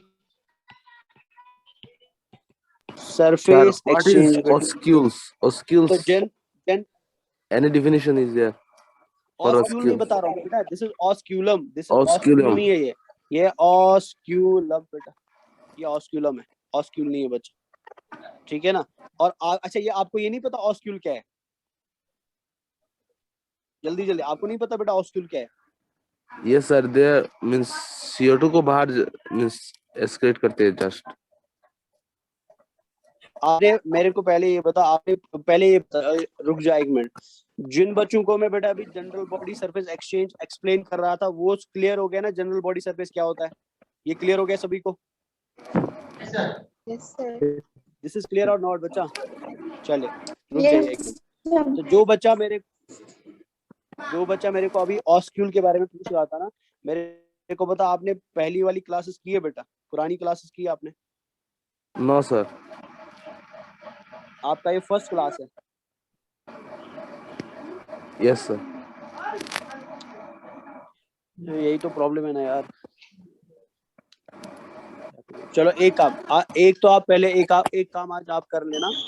मेरे को व्हाट्सएप पे मैसेज डाल देना बेटा, ठीक है ओके ना? Sir, okay sir. तो व्हाट्सएप पे आप मेरे को मैसेज करेंगे और मैं आपको जितने भी अभी तक वीडियोस हो चुके हैं, मतलब जितने भी अभी तक लेक्चर्स हो चुके हैं, मैं आपको व्हाट्सएप पे फॉरवर्ड करूंगा, उनका लिंक फॉरवर्ड करूंगा, तो आप वो सारे वीडियोस देख के आना नेक्स्ट क्लास में, ठीक है ना? ओके सर, बिकॉज सारा ओके मैं एक्सप्लेनिंग, बट आज के लिए मैं फिर से एक बार एक्सप्लेन कर देता हूँ। इधर देखिए बच्चा, माइक सब लोग ऑफ करके रखो, जिनको अभी कुछ पूछना नहीं है वो माइक ऑफ कर दीजिए। हाँ बच्चा, बोलो बोलो बोलो, कोई कुछ पूछ रहा है? सर मुझे भी पुराना वीडियो चाहिए सर, आपको मैसेज करो। आप बस मेरे को व्हाट्सएप पे मैसेज फॉरवर्ड कर दो, मैं वीडियो फॉरवर्ड कर दूंगा। हाँ सर, मैसेज मुझे फॉरवर्ड पुराना कर वाला देना, मिस मैं कर वीडियो दिया। फॉरवर्ड कर दूँ। इधर देख लीजिए बेटा। अच्छा, अभी टॉपिक पे आते, अभी टॉपिक मैसेज कर देना सब लोग, जिसके मैं कर दूँ। अभी टॉपिक पे आते, एक काम करा, मैसेज मत कर लेना, मैं डायरेक्टली ग्रुप में डाल दूंगा, सभी को मिल जाएगा। मैसेज नहीं करा, मैं डायरेक्टली ग्रुप में डाल देता हूँ। इधर देखो, अभी सुन लो पहले बात बेटा, अभी सुन लीजिए बात। मैंने आपको बोला था बेटा, हम पढ़ के रहे, हम पोरिफेरा पढ़ रहे है ना? और मैंने बोला था पोरिफेरा को पोरिफेरा क्यों बोला जाता है? बिकॉज इनकी बॉडी में पोर्स पाए जाते हैं बेटा, है ना? फिर मैंने आपको बोला था पोर दो प्रकार के होते हैं, एक होता है छोटा वाला पोर, स्मॉल पोर में लिख सकता हूँ, एक होता है बड़ा वाला पोर, मतलब लार्ज पोर बेटा। ये जो छोटे पोर्स होते हैं ना, जो मैंने साइड में बनाए हैं बेटा, जो नंबर में बहुत ज्यादा होते हैं, मैंने यहाँ पे खाली 2 बना लिए, ये मिलियंस इन नंबर होते हैं बेटा, ठीक है? इनका नंबर बहुत ज्यादा होता है, इनको हम ऑस्टिया बोलते हैं। रिजाउल, आपके लिए बोल रहा हूँ मैं बेटे, this is called as ostia. Ostia okay का सर। काम क्या होता है बेटा? खाने को अंदर लाने का काम होता है, वाटर को अंदर लाने का काम होता है, एंड ऑक्सीजन को अंदर लाने का काम होता है। तो इस पोर को हम ऑस्टिया बोलते हैं। लेकिन जब ये खाना अंदर आएगा, वाटर अंदर आएगा, फिर हमें इसे बाहर भी तो भेजना है ना, तो बाहर भेजने का काम बेटा इस वाले पोर का होता है। ये जो बड़ा वाला पोर आप देख रहे हो, this is called as osculum बेटा, this is called as osculum. Sir ठीक है ना बच्चा? रिजाउल, अभी क्लियर हो गया ये?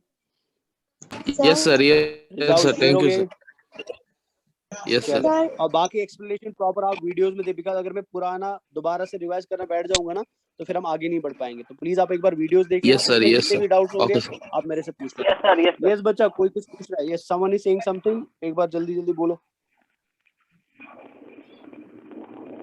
शबाश, जल्दी जल्दी। सर ऑस्टिया जो होता है वो क्या पूरा सरफेस में होता है? यस यस बेटा, पूरी सरफेस के अंदर आपको ऑस्टियास मिलेंगे, ठीक है ना? मतलब बॉडी जितनी भी है, हर एक जगह पे कंटिन्यूअसली बेटा आपको क्या मिलते हैं? ऑस्टिया मिलते हैं। बिकॉज पिनाकोडर्म जो होता है ना, पिनाकोडर्म में हर जगह पे आपको क्या मिलती है बेटा? पोरोसाइट सेल मिलती है। जहां जहां पे पोरोसाइट सेल होगा, वहां वहां पे बेटा ऑस्टिया होगा। बिकॉज ऑस्टिया को बनाने वाली सेल कौन सी होती है? पोरोसाइट। सर समझ पिनाकोसाइट आया जो बच्चा? होता है सर, यस सर। सर पूरा जो मतलब सरफेस होता है उसको ऑल ओवर पिनाकोसाइट्स बोलते हैं क्या? नहीं नहीं नहीं नहीं, देखो देखो, नहीं नहीं बच्चा, इधर इधर देख लीजिए, मैं आपको एक डायग्राम दिखा रहा हूं, आपका कंफ्यूजन क्लियर हो जाएगा। ये ध्यान से देख लो, ये डायग्राम को ध्यान से देख लो, टेंकोरस है ध्यान से देख लेना बच्चा। टेंकोरस। ये देख लीजिए, ये जिनको मैं सर ब्लू से सबको हाईलाइट बोलिए कर ना रहा हूं माइक ना, ऑफ these करने के cells- लिए। Please suggest someone that he or she should. यार गाइस प्लीज अभी माइक ऑफ कर लो यार। जिसको क्वेश्चन पूछना है माइक ऑफ करके, वो प्लीज माइक ऑफ करके रख दो। Please turn off.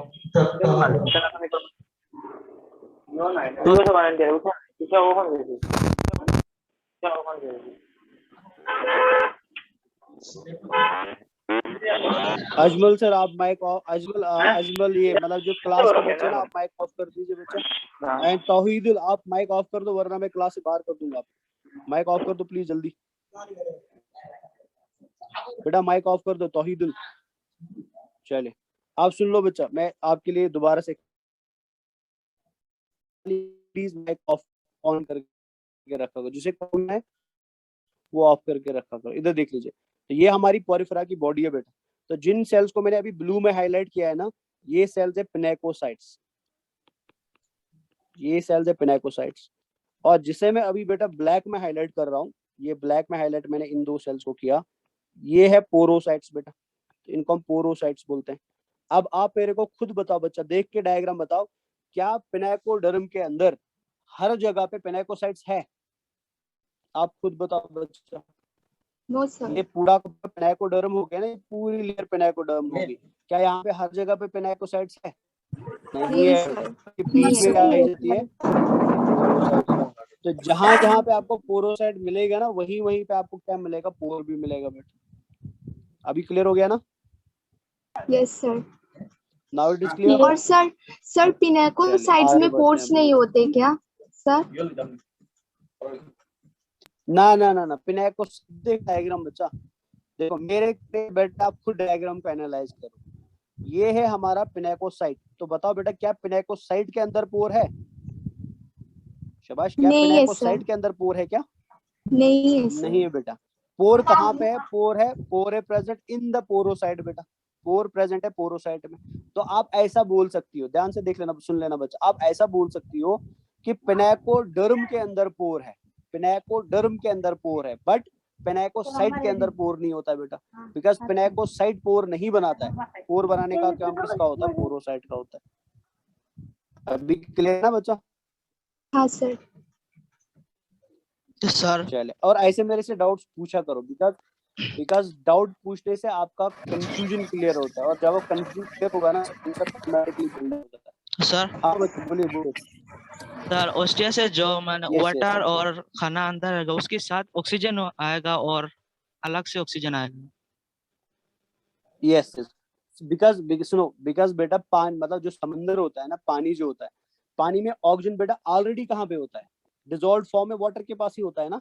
यस आप समझ रहे हैं? जब Yes, sir. जब आप अभी सांस ले रहे हो ना, हमारा ऑक्सीजन कहाँ पे है? हमारा ऑक्सीजन एटमॉस्फेयर में बेटा, ईयर में है। लेकिन Yes, sir. जो जानवर, जो एनिमल्स पानी के अंदर रहते हैं ना, उनको फ्री फॉर्म में ऑक्सीजन नहीं मिलता, उनको Oh. ऑलरेडी बेटा ऑक्सीजन वाटर के थ्रू मिलता है, बिकॉज वाटर के अंदर ही क्या है बेटा? डिजॉल्व फॉर्म में ऑक्सीजन पाया जाता है ना। ऑक्सीजन तो जब पानी अंदर आएगा, ऑटोमेटिकली अंदर क्या आएगा? ऑक्सीजन भी अंदर आएगा। ऑक्सीजन समझ आया बच्चा? ओके यस क्लियर हो गया? चल अब Yes, इधर sir. देखिए, अब और एक चीज मैं बताने वाला जो इम्पोर्टेंट है। हम खाने के अंदर बेटा, जब हम दिन में खाना खाते हैं ना, या कोई भी एनिमल जब कोई खाना खाता है, तो ऑफ कोर्स बेटा खाने के साथ हम हमेशा क्या ले लेते हैं? प्रोटीन्स ले लेते हैं, because protein is a very important component of our diet. तो प्रोटीन हम हमेशा लेते हैं बेटा, इंपॉर्टेंट कंपोनेंट है हमारी डाइट का। और प्रोटीन, अगर आपको, आप सब लोग 10th पास करके आए हैं बेटा, चाहे आप किसी भी मीडियम से पास करके आए हो, तो ऑफकोर्स आपने पढ़ा होगा, सर या मैम ने पढ़ाया होगा, प्रोटीन को कौन बनाता है? प्रोटीन एक बड़ा मॉलिक्यूल है, प्रोटीन एक मैक्रो मॉलिक्यूल है, और इस मैक्रो मॉलिक्यूल को बनाने के लिए बेटा हम छोटे छोटे मॉलिक्यूल्स को यूज करते हैं। उन मॉलिक्यूल्स को हम क्या बोलते हैं? क्या बोलते हैं बेटा? शाबाश, अमाइनो एसिड्स बोलते हैं ना, सभी को पता है बेटा। इंशाल्लाह जब मैं बायोमॉलिक्यूल पढ़ाऊंगा वहां पे पूरा डिटेल में जाएंगे, बट यहाँ पे मैं ओवरऑल ऊपर से आपको एक आइडिया देना चाहता हूँ। तो प्रोटीन बनता है बेटा अमाइनो एसिड का। तो अगर मैं आपके सामने एक अमाइनो एसिड का डायग्राम बना दूं, तो ध्यान से देखना है बेटा अमाइनो एसिड कैसा दिखता है। अमाइनो एसिड में सेंटर में एक कार्बन होता है, ठीक है ना, और इस कार्बन के एक साइड में बेटा, इधर हम बना लेते हैं, एक साइड में कार्बोक्सिलिक ग्रुप पाया जाता है, इसको हम COOH को हम कार्बोक्सिलिक ग्रुप बोलते हैं, और दूसरे साइड में पाया जाता है इधर अमाइनो ग्रुप पाया जाता है, NH2 को हम अमाइनो ग्रुप बोलते हैं बच्चा, और एक साइड में बेटा एक अकेला हाइड्रोजन पाया जाता है, ठीक है ना, और एक R चेन पाई जाती है, ठीक है ना। ये क्या है ये हम बाद में डिस्कस करेंगे डिटेल में जब इधर पहुंचेंगे, बट थोड़ा सा आइडिया ले लीजिए। सो this is carboxylic group,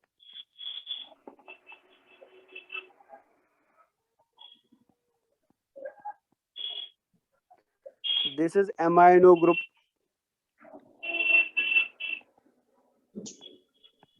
this is amino group. बेटा अब ध्यान से सुन लेना, मैंने आपको क्यों बोला। जब हमारी बॉडी में प्रोटीन का रेस्पिरेशन होता है, जब हमारी बॉडी में प्रोटीन का ब्रेक डाउन होता है, during the break down of protein क्या किया जाता है? इस अमाइनो ग्रुप को रिलीज किया जाता है, बिकॉज जब COH ग्रुप रिलीज होगा ना, तो C से क्या निकले? इसे कार्बन निकलेगा, ऑक्सीजन निकलेगा, हाइड्रोजन निकलेगा, बट यहाँ से बेटा ये पूरा NH2 ग्रुप रिलीज किया जाता है। ये जो NH2 ग्रुप यहाँ से रिलीज होता है, अगर मैं इसको एक मिनट से, अगर आप इस NH2 ग्रुप को यहाँ पे ले ले बेटा, NH2 ग्रुप को इधर लिख ले, तो जब ये NH2 ग्रुप रिलीज होता है ना, this NH2 group is converted into NH3।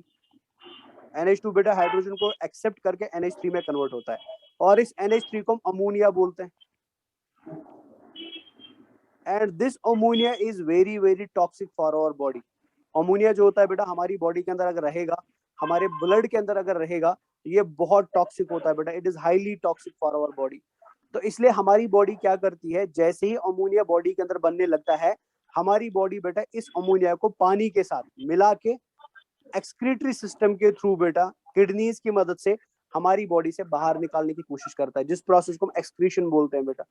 तो removal of ammonia from the body is called as excretion बेटा। एक्सक्रीशन का मतलब ही होता है अमोनिया को बॉडी से बाहर निकालना या नाइट्रोजन कंपाउंड्स को बॉडी से बाहर निकालना बेटा।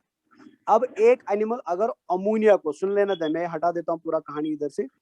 जब एक एनिमल की बॉडी में प्रोटीन की डाइजेशन के टाइम पे अमोनिया बनता है, इसको ध्यान से सुन लीजिए बेटा, जब एक एनिमल की बॉडी में प्रोटीन की डाइजेशन के टाइम पे अमोनिया बनता है, अगर इस एनिमल ने बेटा अमोनिया को डायरेक्टली रिलीज किया in the form of ammonia बेटा फ्रॉम द बॉडी, ऐसे एनिमल्स को हम अमोनोटेलिक बोलते हैं बेटा।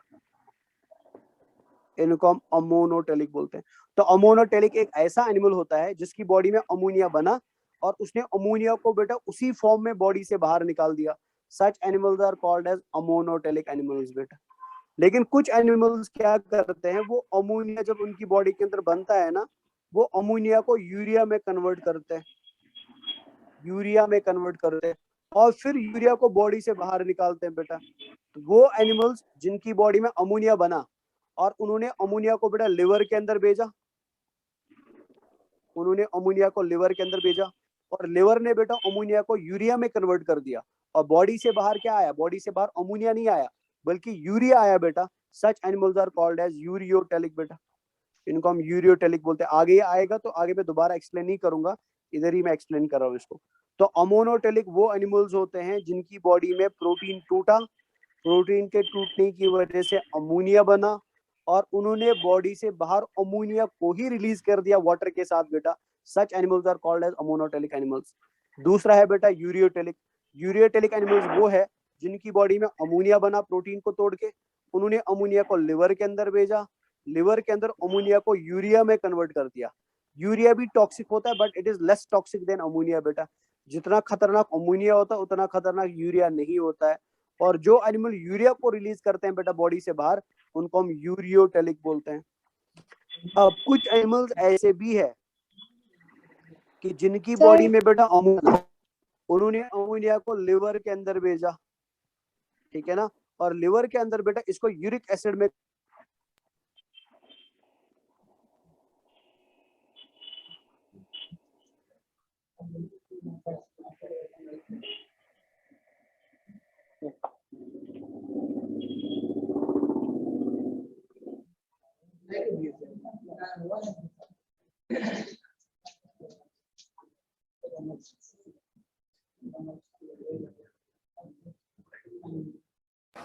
Hello sir. हेलो।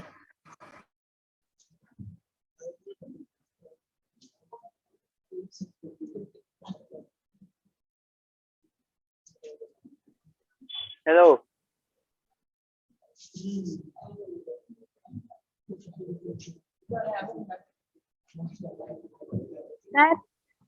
लगता है सर का नेटवर्क चला गया। जी सर।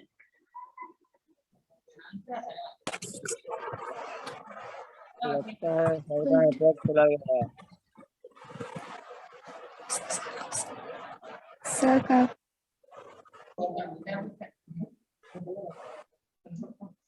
सर है रे, चिल्लाओ मत।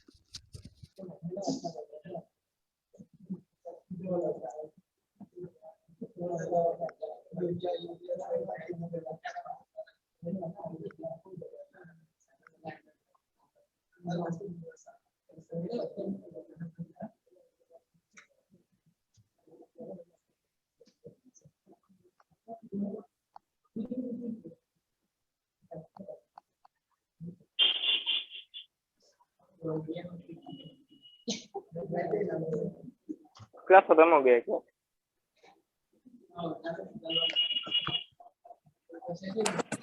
ना सर को कोई काम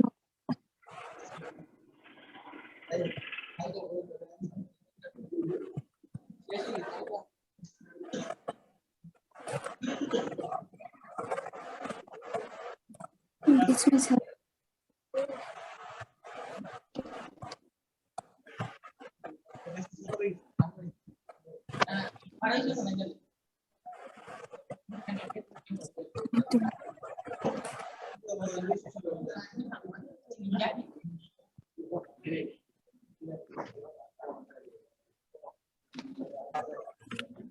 sir Is class is over?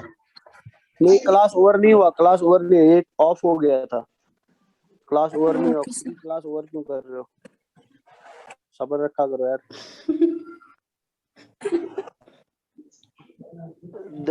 ये ना सर, मनदीप सर, देबाजा मनदीप सर, एक बार प्लीज ये होस्ट चेंज करवा दीजिए।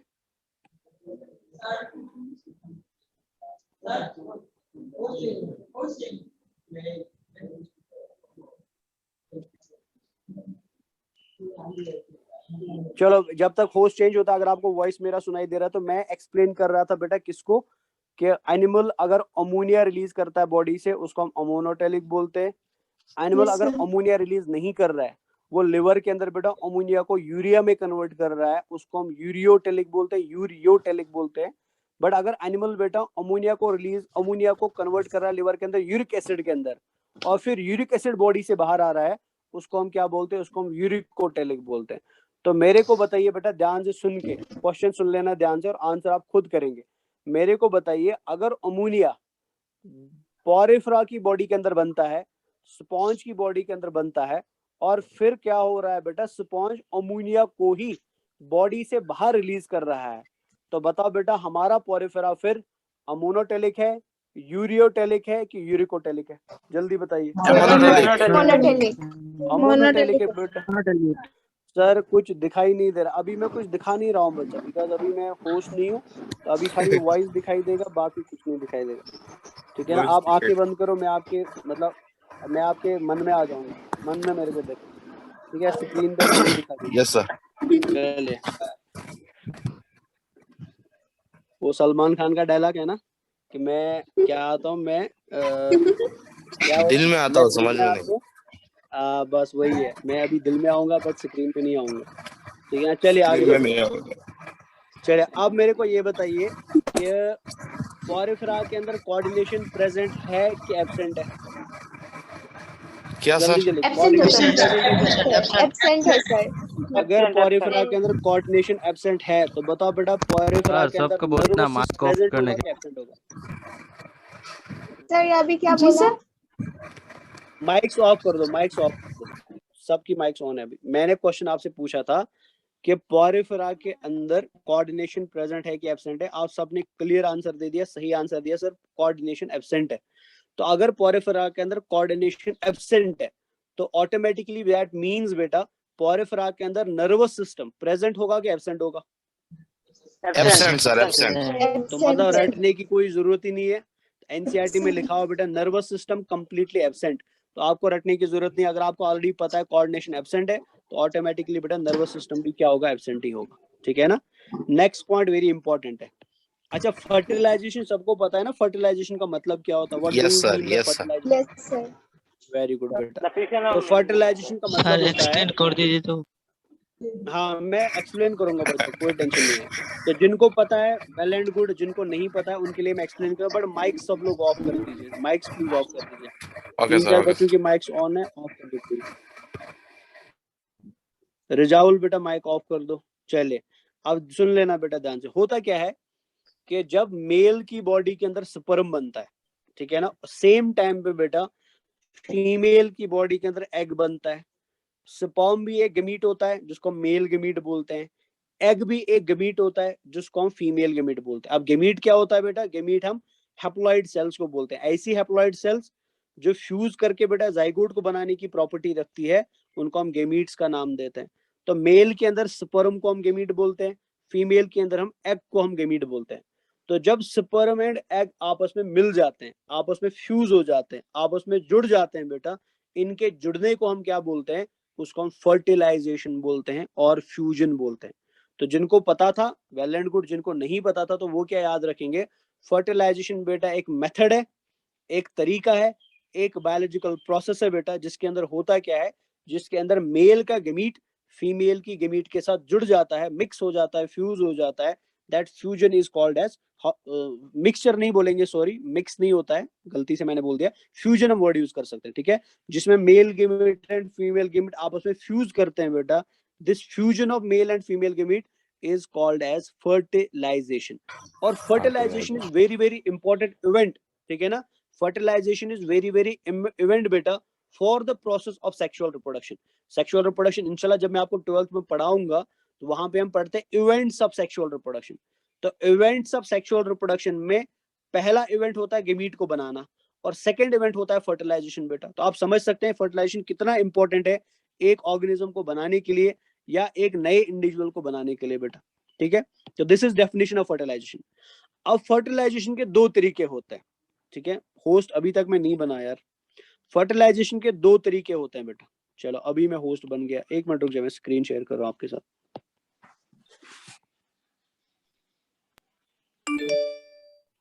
चले अभी दिखाई दे रहा हूं मैं बेटा सामने स्क्रीन पे. Yes sir, yes sir. Screen पे आ गए आप. दैट मीन्स मैं आपके दिल से बाहर आ गया. अभी देख लो, दिल में जगह नहीं थी तुमने. चले अभी देखो बेटा, फर्टिलाइजेशन के दो तरीके होते हैं. ध्यान से सुन लेना इसको, ये इंपॉर्टेंट है. मान लीजिए मैं ये समंदर बना रहा हूँ, ये हमारा समुंदर है बेटा, है ना, इंडियन ओशन है. यहाँ पे दो मछलियां रह रही है बेटा. ये एक मछली है ऐसी,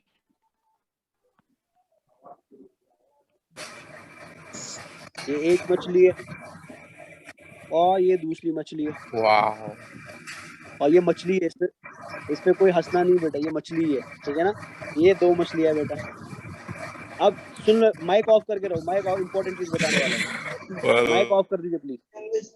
अब हुआ क्या बेटा, मान लीजिए फॉर एग्जांपल ये वाला मछली जो है, दिस इज अ मेल मछली बेटा. ठीक है ना, ये मेल मछली है. और ये मछली जो है बेटा, दिस इज अ फीमेल मछली. ये फीमेल सिंबल हम ऐसे यूज करते हैं. मेल के लिए हम एरो यूज करते हैं, फीमेल के लिए हम प्लस यूज करते हैं. तो ये जो मेल मछली है ना, इसने गेमीट बनाया स्पर्म, सुन लेना ध्यान से, और स्पर्म को पानी में डाल दिया. तो स्पर्म पानी में बह रहा है बेटा. और फीमेल ने भी बनाया बेटा गेमीट, जिसको हम एग बोलते हैं, और एग को पानी में डाल दिया. एग को पानी में डाल दिया. अब हुआ क्या बेटा, पानी के थ्रू ये स्पर्म और एग पास पास आ गए. ठीक है ना, ये आपस में फ्यूज कर गए बेटा पानी के अंदर, और क्या बन गया, जाइगोट बन गया.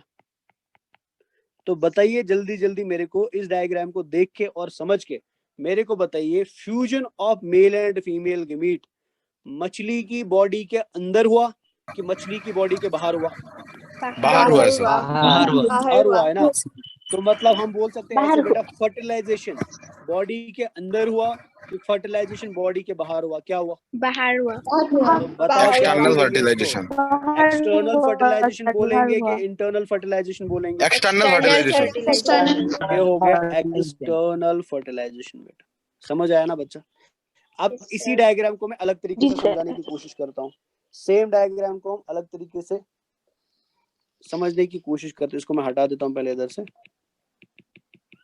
अब मान लीजिए बेटा क्या हुआ, इस मेल मछली और फीमेल मछली के बीच में कॉपुलेशन हुआ. ठीक है ना, बायोलॉजी में बेटा इसके लिए वर्ड यूज करते हैं कॉपुलेशन. और नॉर्मली हम इसको बोलते हैं सेक्सुअल इंटरकोर्स बेटा. सेक्सुअल इंटरकोर्स इंशाल्लाह हम इसको 12th के अंदर डिटेल में देखेंगे.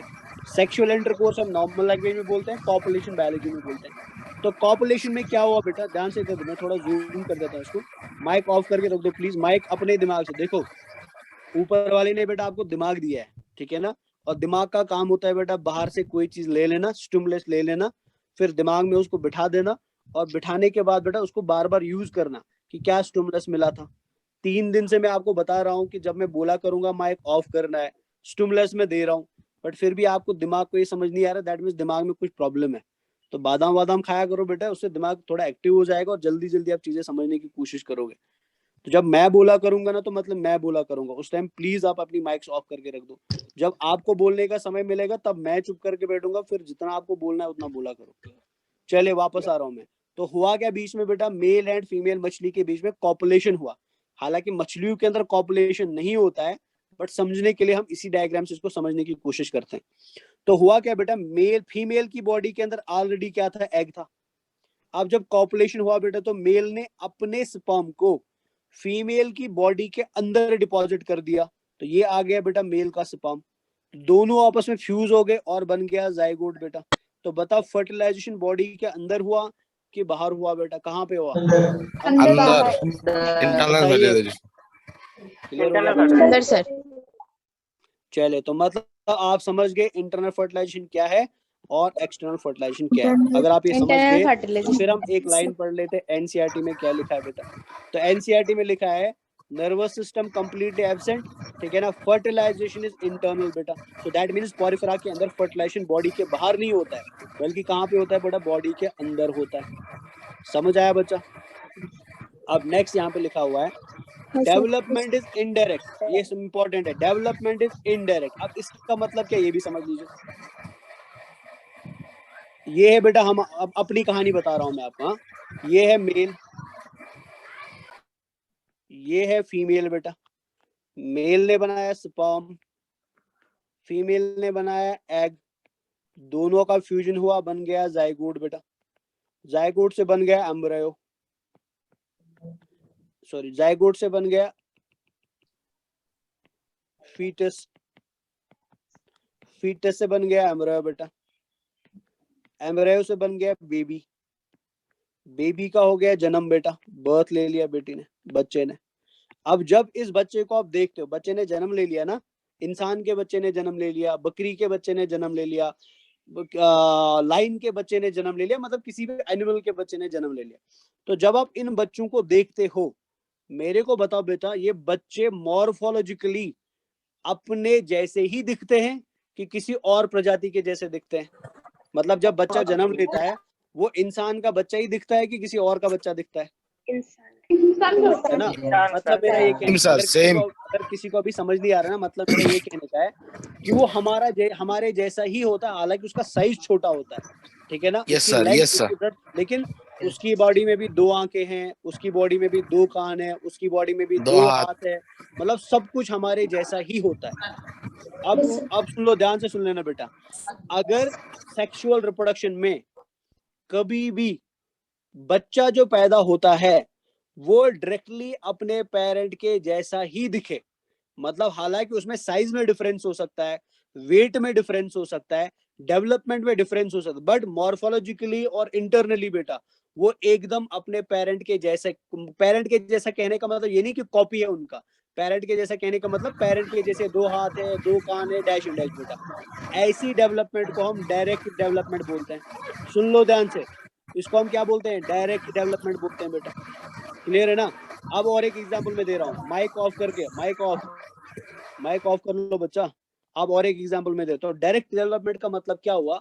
डायरेक्ट डेवलपमेंट बेटा ऐसी डेवलपमेंट को बोलते हैं जिसमें जो चीज जन्म लेती है, जिस चीज का बर्थ होता है, वो एग्जैक्टली बेटा अपने पेरेंट के जैसा ही होता है या अपनी स्पीशीज के जैसा ही होता है बेटा। तो ऐसी डेवलपमेंट को हम डायरेक्ट डेवलपमेंट बोलते हैं। अब मैं और एक एग्जांपल लूंगा। ये है बेटा फ्रॉग, ये है मेल फ्रॉग, ये है मेल फ्रॉग, ये है फीमेल फ्रॉग बेटा।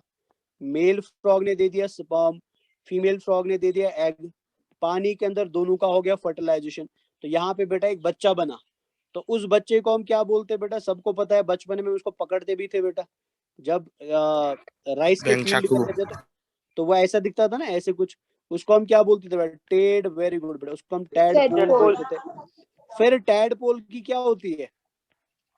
टैडपोल की फिर होती है मेटामॉर्फोसिस बेटा, और फिर वो क्या बनता है? फिर वो फ्रॉग बनता है। तो बता बच्चा, जो टेडपोल होता है क्या वो फ्रॉग के जैसा होता है? No sir. मतलब बच्चा जो पैदा हुआ, मतलब बच्चा जो पैदा हुआ क्या वो अपने पेरेंट के जैसा है? नहीं है बेटा, है ना? मतलब उसका हैबिटेट भी अलग है, उसका खाना भी अलग है, उसकी बॉडी भी अलग है बेटा। तो ऐसे बच्चे को हम लार्वा बोलते हैं बेटा। सच बच्चा आर कॉल्ड एज लार्वा बेटा, ऐसे बच्चा को लार्वा बोलते हैं। तो अगर डेवलपमेंट के अंदर कभी भी लार्वल स्टेज आ जाए, कभी भी लार्वा आ जाए बेटा, तो ऐसी डेवलपमेंट को हम शाबाश क्या बोलेंगे? डायरेक्ट और इनडायरेक्ट बेटा। क्या बोलते हैं? इनडायरेक्ट। वेरी गुड बच्चा। तो ये हो गया आपका कंप्लीट डायरेक्ट डेवलपमेंट क्या होता है और इनडायरेक्ट डेवलपमेंट क्या। और ये मैं इसलिए अभी ज्यादा एक्सप्लेन कर रहा हूँ बिकॉज आगे ये चीजें दोबारा आएंगी बेटा, direct development, indirect development, dash and dash. तो इसलिए अभी से इनको सीखने की कोशिश करो। तो क्या लिखा था यहाँ पे? डेवलपमेंट इज इनडायरेक्ट बेटा, डेवलपमेंट इनडायरेक्ट है। क्यों इनडायरेक्ट है? बिकॉज इसमें होती है लार्वल स्टेज बेटा, और लार्वल स्टेज की प्रॉपर्टी क्या है? वो मॉर्फोलॉजिकली डिस्टिंक्ट होती है बेटा फ्रॉम द अडल्ट, मतलब वो मॉर्फोलॉजिकली बेटा एकदम अलग दिखेगा, एकदम डिस्टिंक्ट दिखेगा बेटा, किसके कंपैरिजन में, अडल्ट के कंपैरिजन में बेटा। समझ आया बच्चा कि नहीं समझ आया? Morphologically means मॉर्फोलॉजी मतलब बाहर morphology. मेरा बॉडी से, मतलब आउटर एक्सपीरियंस। जैसे मतलब मैं बाहर से, मेरे को 2 आंखें दिखाई देती है, 2 हाथ दिखाई देते हैं, 2 कान दिखाई, तो बाहर से जो फीचर्स दिखाई देते हैं ना, जैसे मैं आपको बोलूंगा आपने एक डॉग को देखा, तो जैसे मैं आपके दिमाग में डॉग का कॉन्सेप्ट है, तो आपको क्या लग रहा है बेटा, डॉग कैसा है, 2 टांगों पे चलने वाला, बातें करने वाला, है ना, उसकी बॉडी पे कोई फर वर है नहीं बेटा, खाली स्किन ही स्किन है, ऐसा होता है डॉग? कैसा होता है? शाबाश। ऐसा नहीं होता. ऐसा नहीं होता बेटा, आपकी ऑटोमेटिकली दिमाग में उसकी बॉडी में फर लगा हुआ है, उसकी एक पूंछ है, उसका लंबा सा मुंह है, लंबे से दांत है, लंबे से कान है ना, 4 टांगों पे चलता है, तो यही एक्सपीरियंस जो है ना बेटा, इसको मॉर्फोलॉजी बोलते हैं। तो बॉडी का जो आउटर फॉर्म होता है, बाहर का जो बेटा फीचर होता है, उसको मॉर्फोलॉजी बोलते हैं। समझ आया बच्चा? Okay, sir. Okay. फीचर्स भी बोल सकते चले, अब नेक्स्ट लिखा है बेटा, they have greater power of regeneration due to totipotent archaeocytes, मतलब पॉरिफेरा की प्रॉपर्टी ये है बेटा कि अगर आप कहीं पे उसको, माइक ऑफ कर दो ना प्लीज यार, पॉरिफेरा की प्रॉपर्टी ये है बेटा कि अगर आप पॉरिफेरा को काटेंगे, मतलब 2 हिस्सों में काटेंगे, पॉरिफेरा तब भी बेटा वापस अपने आप को रिजनरेट, मतलब जैसे मान लीजिए मैंने अपनी उंगली काट दी और रात को मैं सो गया बेटा, अगले दिन उंगली दोबारा से ग्रो कर गई, इसको हम रिजनरेशन बोलते हैं बेटा। लेकिन हमारी बॉडी में रिजनरेशन का पावर ज्यादा नहीं होता है, हम अपने ऑर्गन्स को रिजनरेट नहीं कर सकते, बट पॉरिफेरा के पास प्रॉपर्टी है कि आप उसकी कोई भी सेल तोड़ दो, आप उसके कोई भी सेल को डैमेज कर दो, आप उसके किसी भी हिस्से को डैमेज कर दो, वो दोबारा से ग्रो करता है बेटा। और किसकी वजह से ग्रो करता है? आर्कियोसाइट की वजह से ग्रो करता है, जिनको हमने ऑलरेडी पढ़ा हुआ है बेटा, ये तो अब ऑलरेडी देख चुके हैं। डाइजेशन स्पॉन्ज के अंदर कैसा होता है? इंट्रासेल्युलर। चलो बताओ बेटा, सेल की स्पॉन्ज के अंदर वो सेल जो डाइजेशन में यूज होती है बेटा, दैट सेल इज कौन सी सेल? कॉनोसाइट्स बेटा, वेरी गुड। नेक्स्ट यहाँ पे देख लीजिए क्या लिखा है, sexes are separate. Sexes are separate का मतलब क्या हुआ कि, अच्छा यहाँ पे और एक चीज लिखा है बेटा, हर्मोफ्रोडाइट, ये सुन लीजिए बेटा, माइक ऑफ करके सुन लेना इसको ध्यान से। सर डाइजेशन वाला, सर डाइजेशन इंट्रासेल्युलर होता है, मतलब सेल के अंदर डाइजेशन होता है बेटा, सेल के बाहर डाइजेशन नहीं होता है। और वो सेल जिसके अंदर डाइजेशन होता है उसको हम क्या बोलते हैं बेटा? उसको हम कॉनोसाइट बोलते हैं। ठीक है ना बच्चा? नेक्स्ट लिखा है सेक्सेस आर सेपरेट, और फिर ब्रैकेट में लिखा है हर्मोफ्रोडाइट बेटा। इसका मतलब क्या हुआ? इसका मतलब ये हुआ कि मान लीजिए अगर ये पॉरिफेरा है, ये पॉरिफेरा है बेटा, फॉर एग्जाम्पल ल्यूकोसोलिनिया है, तो ल्यूकोसोलिनिया की बॉडी के अंदर बेटा मेल वाला गेमीट बनाने वाला, मान लीजिए ये एक सेल है एक्स, एंड ये इसी के अंदर दूसरा सेल है बेटा वाई, है ना, इंडिविजुअल लेकिन एक ही है, ल्यूकोसोलिनिया एक ही है, और एक ही सेल के इंडिविजुअल के अंदर बेटा आपको मेल गेमीट बनाने वाला भी सेल मिलेगा और फीमेल गेमीट बनाने वाला भी सेल मिलेगा। तो मतलब यहाँ पे लिखा है सेक्सेस तो अलग अलग होते हैं, मेल सेक्स अलग है, फीमेल सेक्स अलग है, बट दोनों सेक्स बेटा अलग अलग इंडिविजुअल में नहीं है, दोनों सेक्स एक ही इंडिविजुअल में है। तो ऐसे इंडिविजुअल्स या ऐसे एनिमल्स बेटा जिनमें एक ही बॉडी के अंदर स्पर्म बनाने के लिए टेस्टिस होगा और एग बनाने के लिए ओवरी भी होगा, या स्पर्म बनाने वाली भी सेल होगी और एग बना, मतलब उनमें मेल एंड फीमेल अलग अलग नहीं है, वही इंडिविजुअल मेल भी है और वही इंडिविजुअल फीमेल भी है बेटा। ऐसे इंडिविजुअल्स को हम क्या बोलते हैं? हर्मोफ्रोडाइट बोलते हैं। तो हम आगे देखेंगे एनिमल किंगडम के अंदर बहुत सारे एनिमल्स हर्मोफ्रोडाइट्स होते हैं। जैसे आपको मैं इसका बेस्ट एग्जांपल देख सकता हूँ, अर्थवर्म बेटा। अर्थवर्म में male earthworm and female earthworm नहीं होता है, मेल भी वही होता है, फीमेल भी वही होता है। एक हिस्से के अंदर बेटा टेस्टिस होगा और दूसरे हिस्से के अंदर क्या होता है बेटा? ओवरीज होती है। तो ऐसे एनिमल्स को हम क्या बोलते हैं? हर्मोफ्रोडाइट्स बोलते हैं। और हमारे स्पॉन्ज भी क्या है? हमारे स्पॉन्ज भी हर्मोफ्रोडाइट्स होते हैं। तो egg and sperm are produced by the same, मतलब यही इंडिविजुअल एग भी बनाएगा और यही इंडिविजुअल क्या बनाएगा? स्पर्म भी बनाएगा बेटा। तो ये हर्मोफ्रोडाइट होता है। अब स्पॉन्ज जो होते हैं बेटा वो एसेक्सुअल रिप्रोडक्शन भी कर सकते हैं और सेक्सुअल रिप्रोडक्शन भी कर सकते हैं। अगर एसेक्सुअल रिप्रोडक्शन करते हैं तो फ्रेगमेंटेशन से करते हैं, सेक्सुअल रिप्रोडक्शन करेंगे तो गेमीट बनाते हैं बेटा। फ्रेगमेंटेशन का मतलब ये हुआ कि मान लीजिए ये एक स्पॉन्ज है ना, अब इसने सेक्सुअल रिप्रोडक्शन नहीं किया बेटा, इसने एसेक्सुअल रिप्रोडक्शन किया। तो एसेक्सुअल रिप्रोडक्शन में ये क्या करेगा? अपनी बॉडी के छोटे छोटे टुकड़े करेगा, तो ये फ्रेगमेंट्स बन गए बॉडी के, और हर एक फ्रेगमेंट आगे जाके बेटा एक बड़ा स्पॉन्ज बनेगा, ऐसे एक बड़ा स्पॉन्ज बनेगा। So this is called as fragmentation.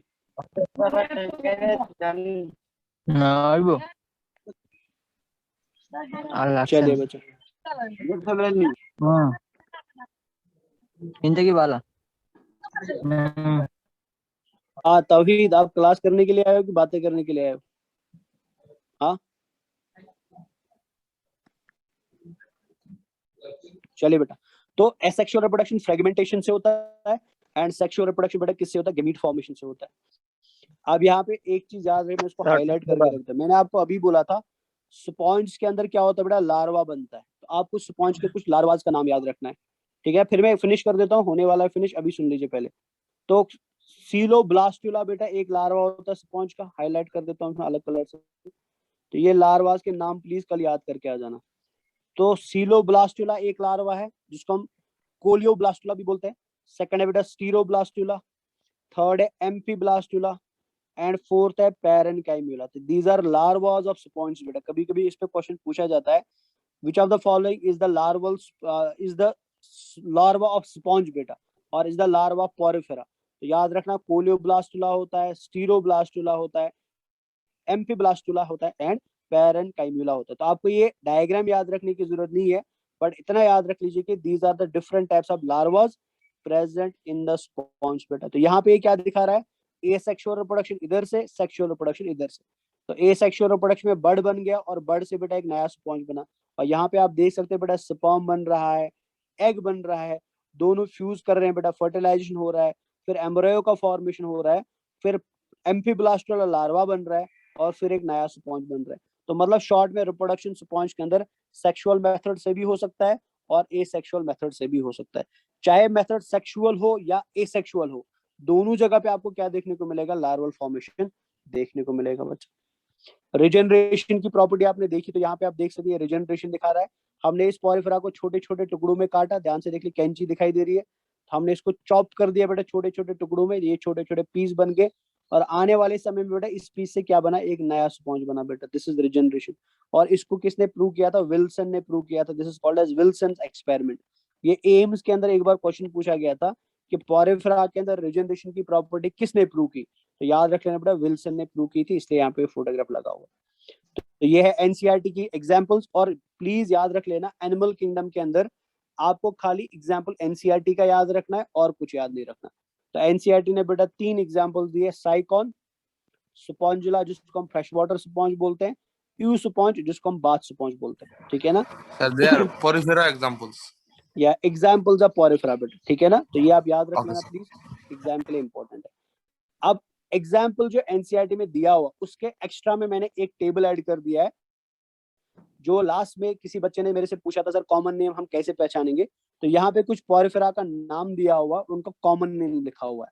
तो इनका कॉमन, ये साइंटिफिक नेम है, ये साइंटिफिक नेम्स है और ये कॉमन नेम्स है। तो आपको साइंटिफिक नेम भी याद रखना है और कॉमन नेम भी याद रखना है। जैसे साइकॉन को हम बेटा अर्न स्पॉन्ज बोलते हैं कॉमनली, यूप्लेक्टिला को हम बेटा वीनस फ्लावर बास्केट बोलते हैं।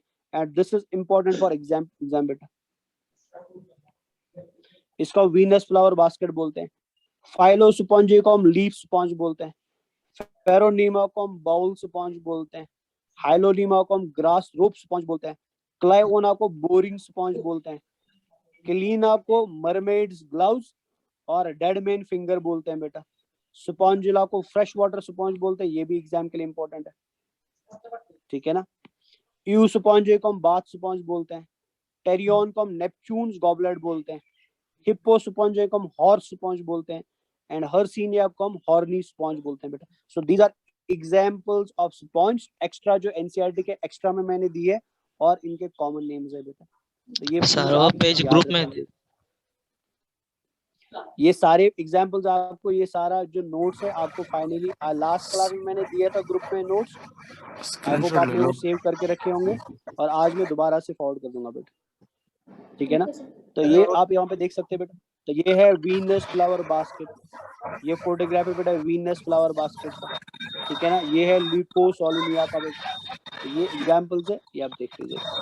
सो this is the end of sponge बेटा। यहाँ पे हमने स्पॉन्ज फिनिश कर दिया। अब माइक ऑफ कर दीजिए थोड़ी देर के लिए, माइक ऑफ कर दिए थोड़ी देर के लिए। अब हमने एग्जांपल्स, हमने स्पॉन्ज को आज फिनिश कर दिया, फाइनली टोटल स्पॉन्ज फिनिश हो गया। अब मैंने आपको कुछ ये दिया था, अगर आपको याद हो, मैंने आपको होमवर्क दिया था बेटा in the form of DPP, ठीक है ना। तो I request in class teacher बेटा, ठीक है ना, जो आपके इन क्लास टीचर है वहीं पे बैठे हुए हो, तो आज आप क्लास में जो डीपीपी है, एक मिनट में कैमरा ऑन कर देता हूँ। बाल ठीक है क्या? नहीं, बाल आज ठीक नहीं है, चलो अभी भी सो के उठा मैं। चलिए, तो आज आप क्या करेंगे, आज आप अपने जो स्पॉन्ज वाले डीपीपीज है ना, पोरिफेरा वाले डीपीपीज है, वो आज आप सर को सबमिट करेंगे। अगर आप आज नहीं कर सकते, बट कल वो सारे डीपीपी सर को सबमिट होने चाहिए, ठीक है ना। अजमल सर कॉल कर रहे हैं, तो 4 मिनट एक्स्ट्रा हो गए मेरे को। तो डीपीपी आज सबमिट करेंगे। जो क्वेश्चन आपको उसमें से नहीं आते हैं, तो वो आप कल मेरे से क्लास में, आई होप के 100% क्वेश्चन आएंगे, बिकॉज डीपीपी जो हमने क्लास में पढ़ा है उसी के बेसिस बना हुआ है। तो कल आप प्लीज सर, आप क्लास में अगर आप मेरे को सुन पा रहे हैं अभी, आप सारे बच्चों से कल डीपीपी कलेक्ट कर लीजिएगा, आप उसको एवेलुएट कर लीजिएगा। मार्क्स जो है ना डीपीपी के, वो आप मेरे को फिर फॉरवर्ड कर दीजिएगा with the name of the students. जो बच्चे घर से कनेक्टेड है वो भी डीपीपी को सर को ऑनलाइन सबमिट करेंगे। अगर सर को डायरेक्टली सबमिट नहीं कर सकते, मेरे पास सबमिट कर देना, मैं सर को फॉरवर्ड करके फिर सर उनको एवेलुएट करेंगे, ठीक है ना बच्चा। तो चलिए, खुदा हाफिज एंड नमस्ते guys, take care, bye bye. अस्सलाम वालेकुम सर। वालेकुम सलाम, अस्सलाम वालेकुम। वालेकुम सलाम, वालेकुम सलाम, बाय गाइस, बाय बाय। अस्सलाम वालेकुम।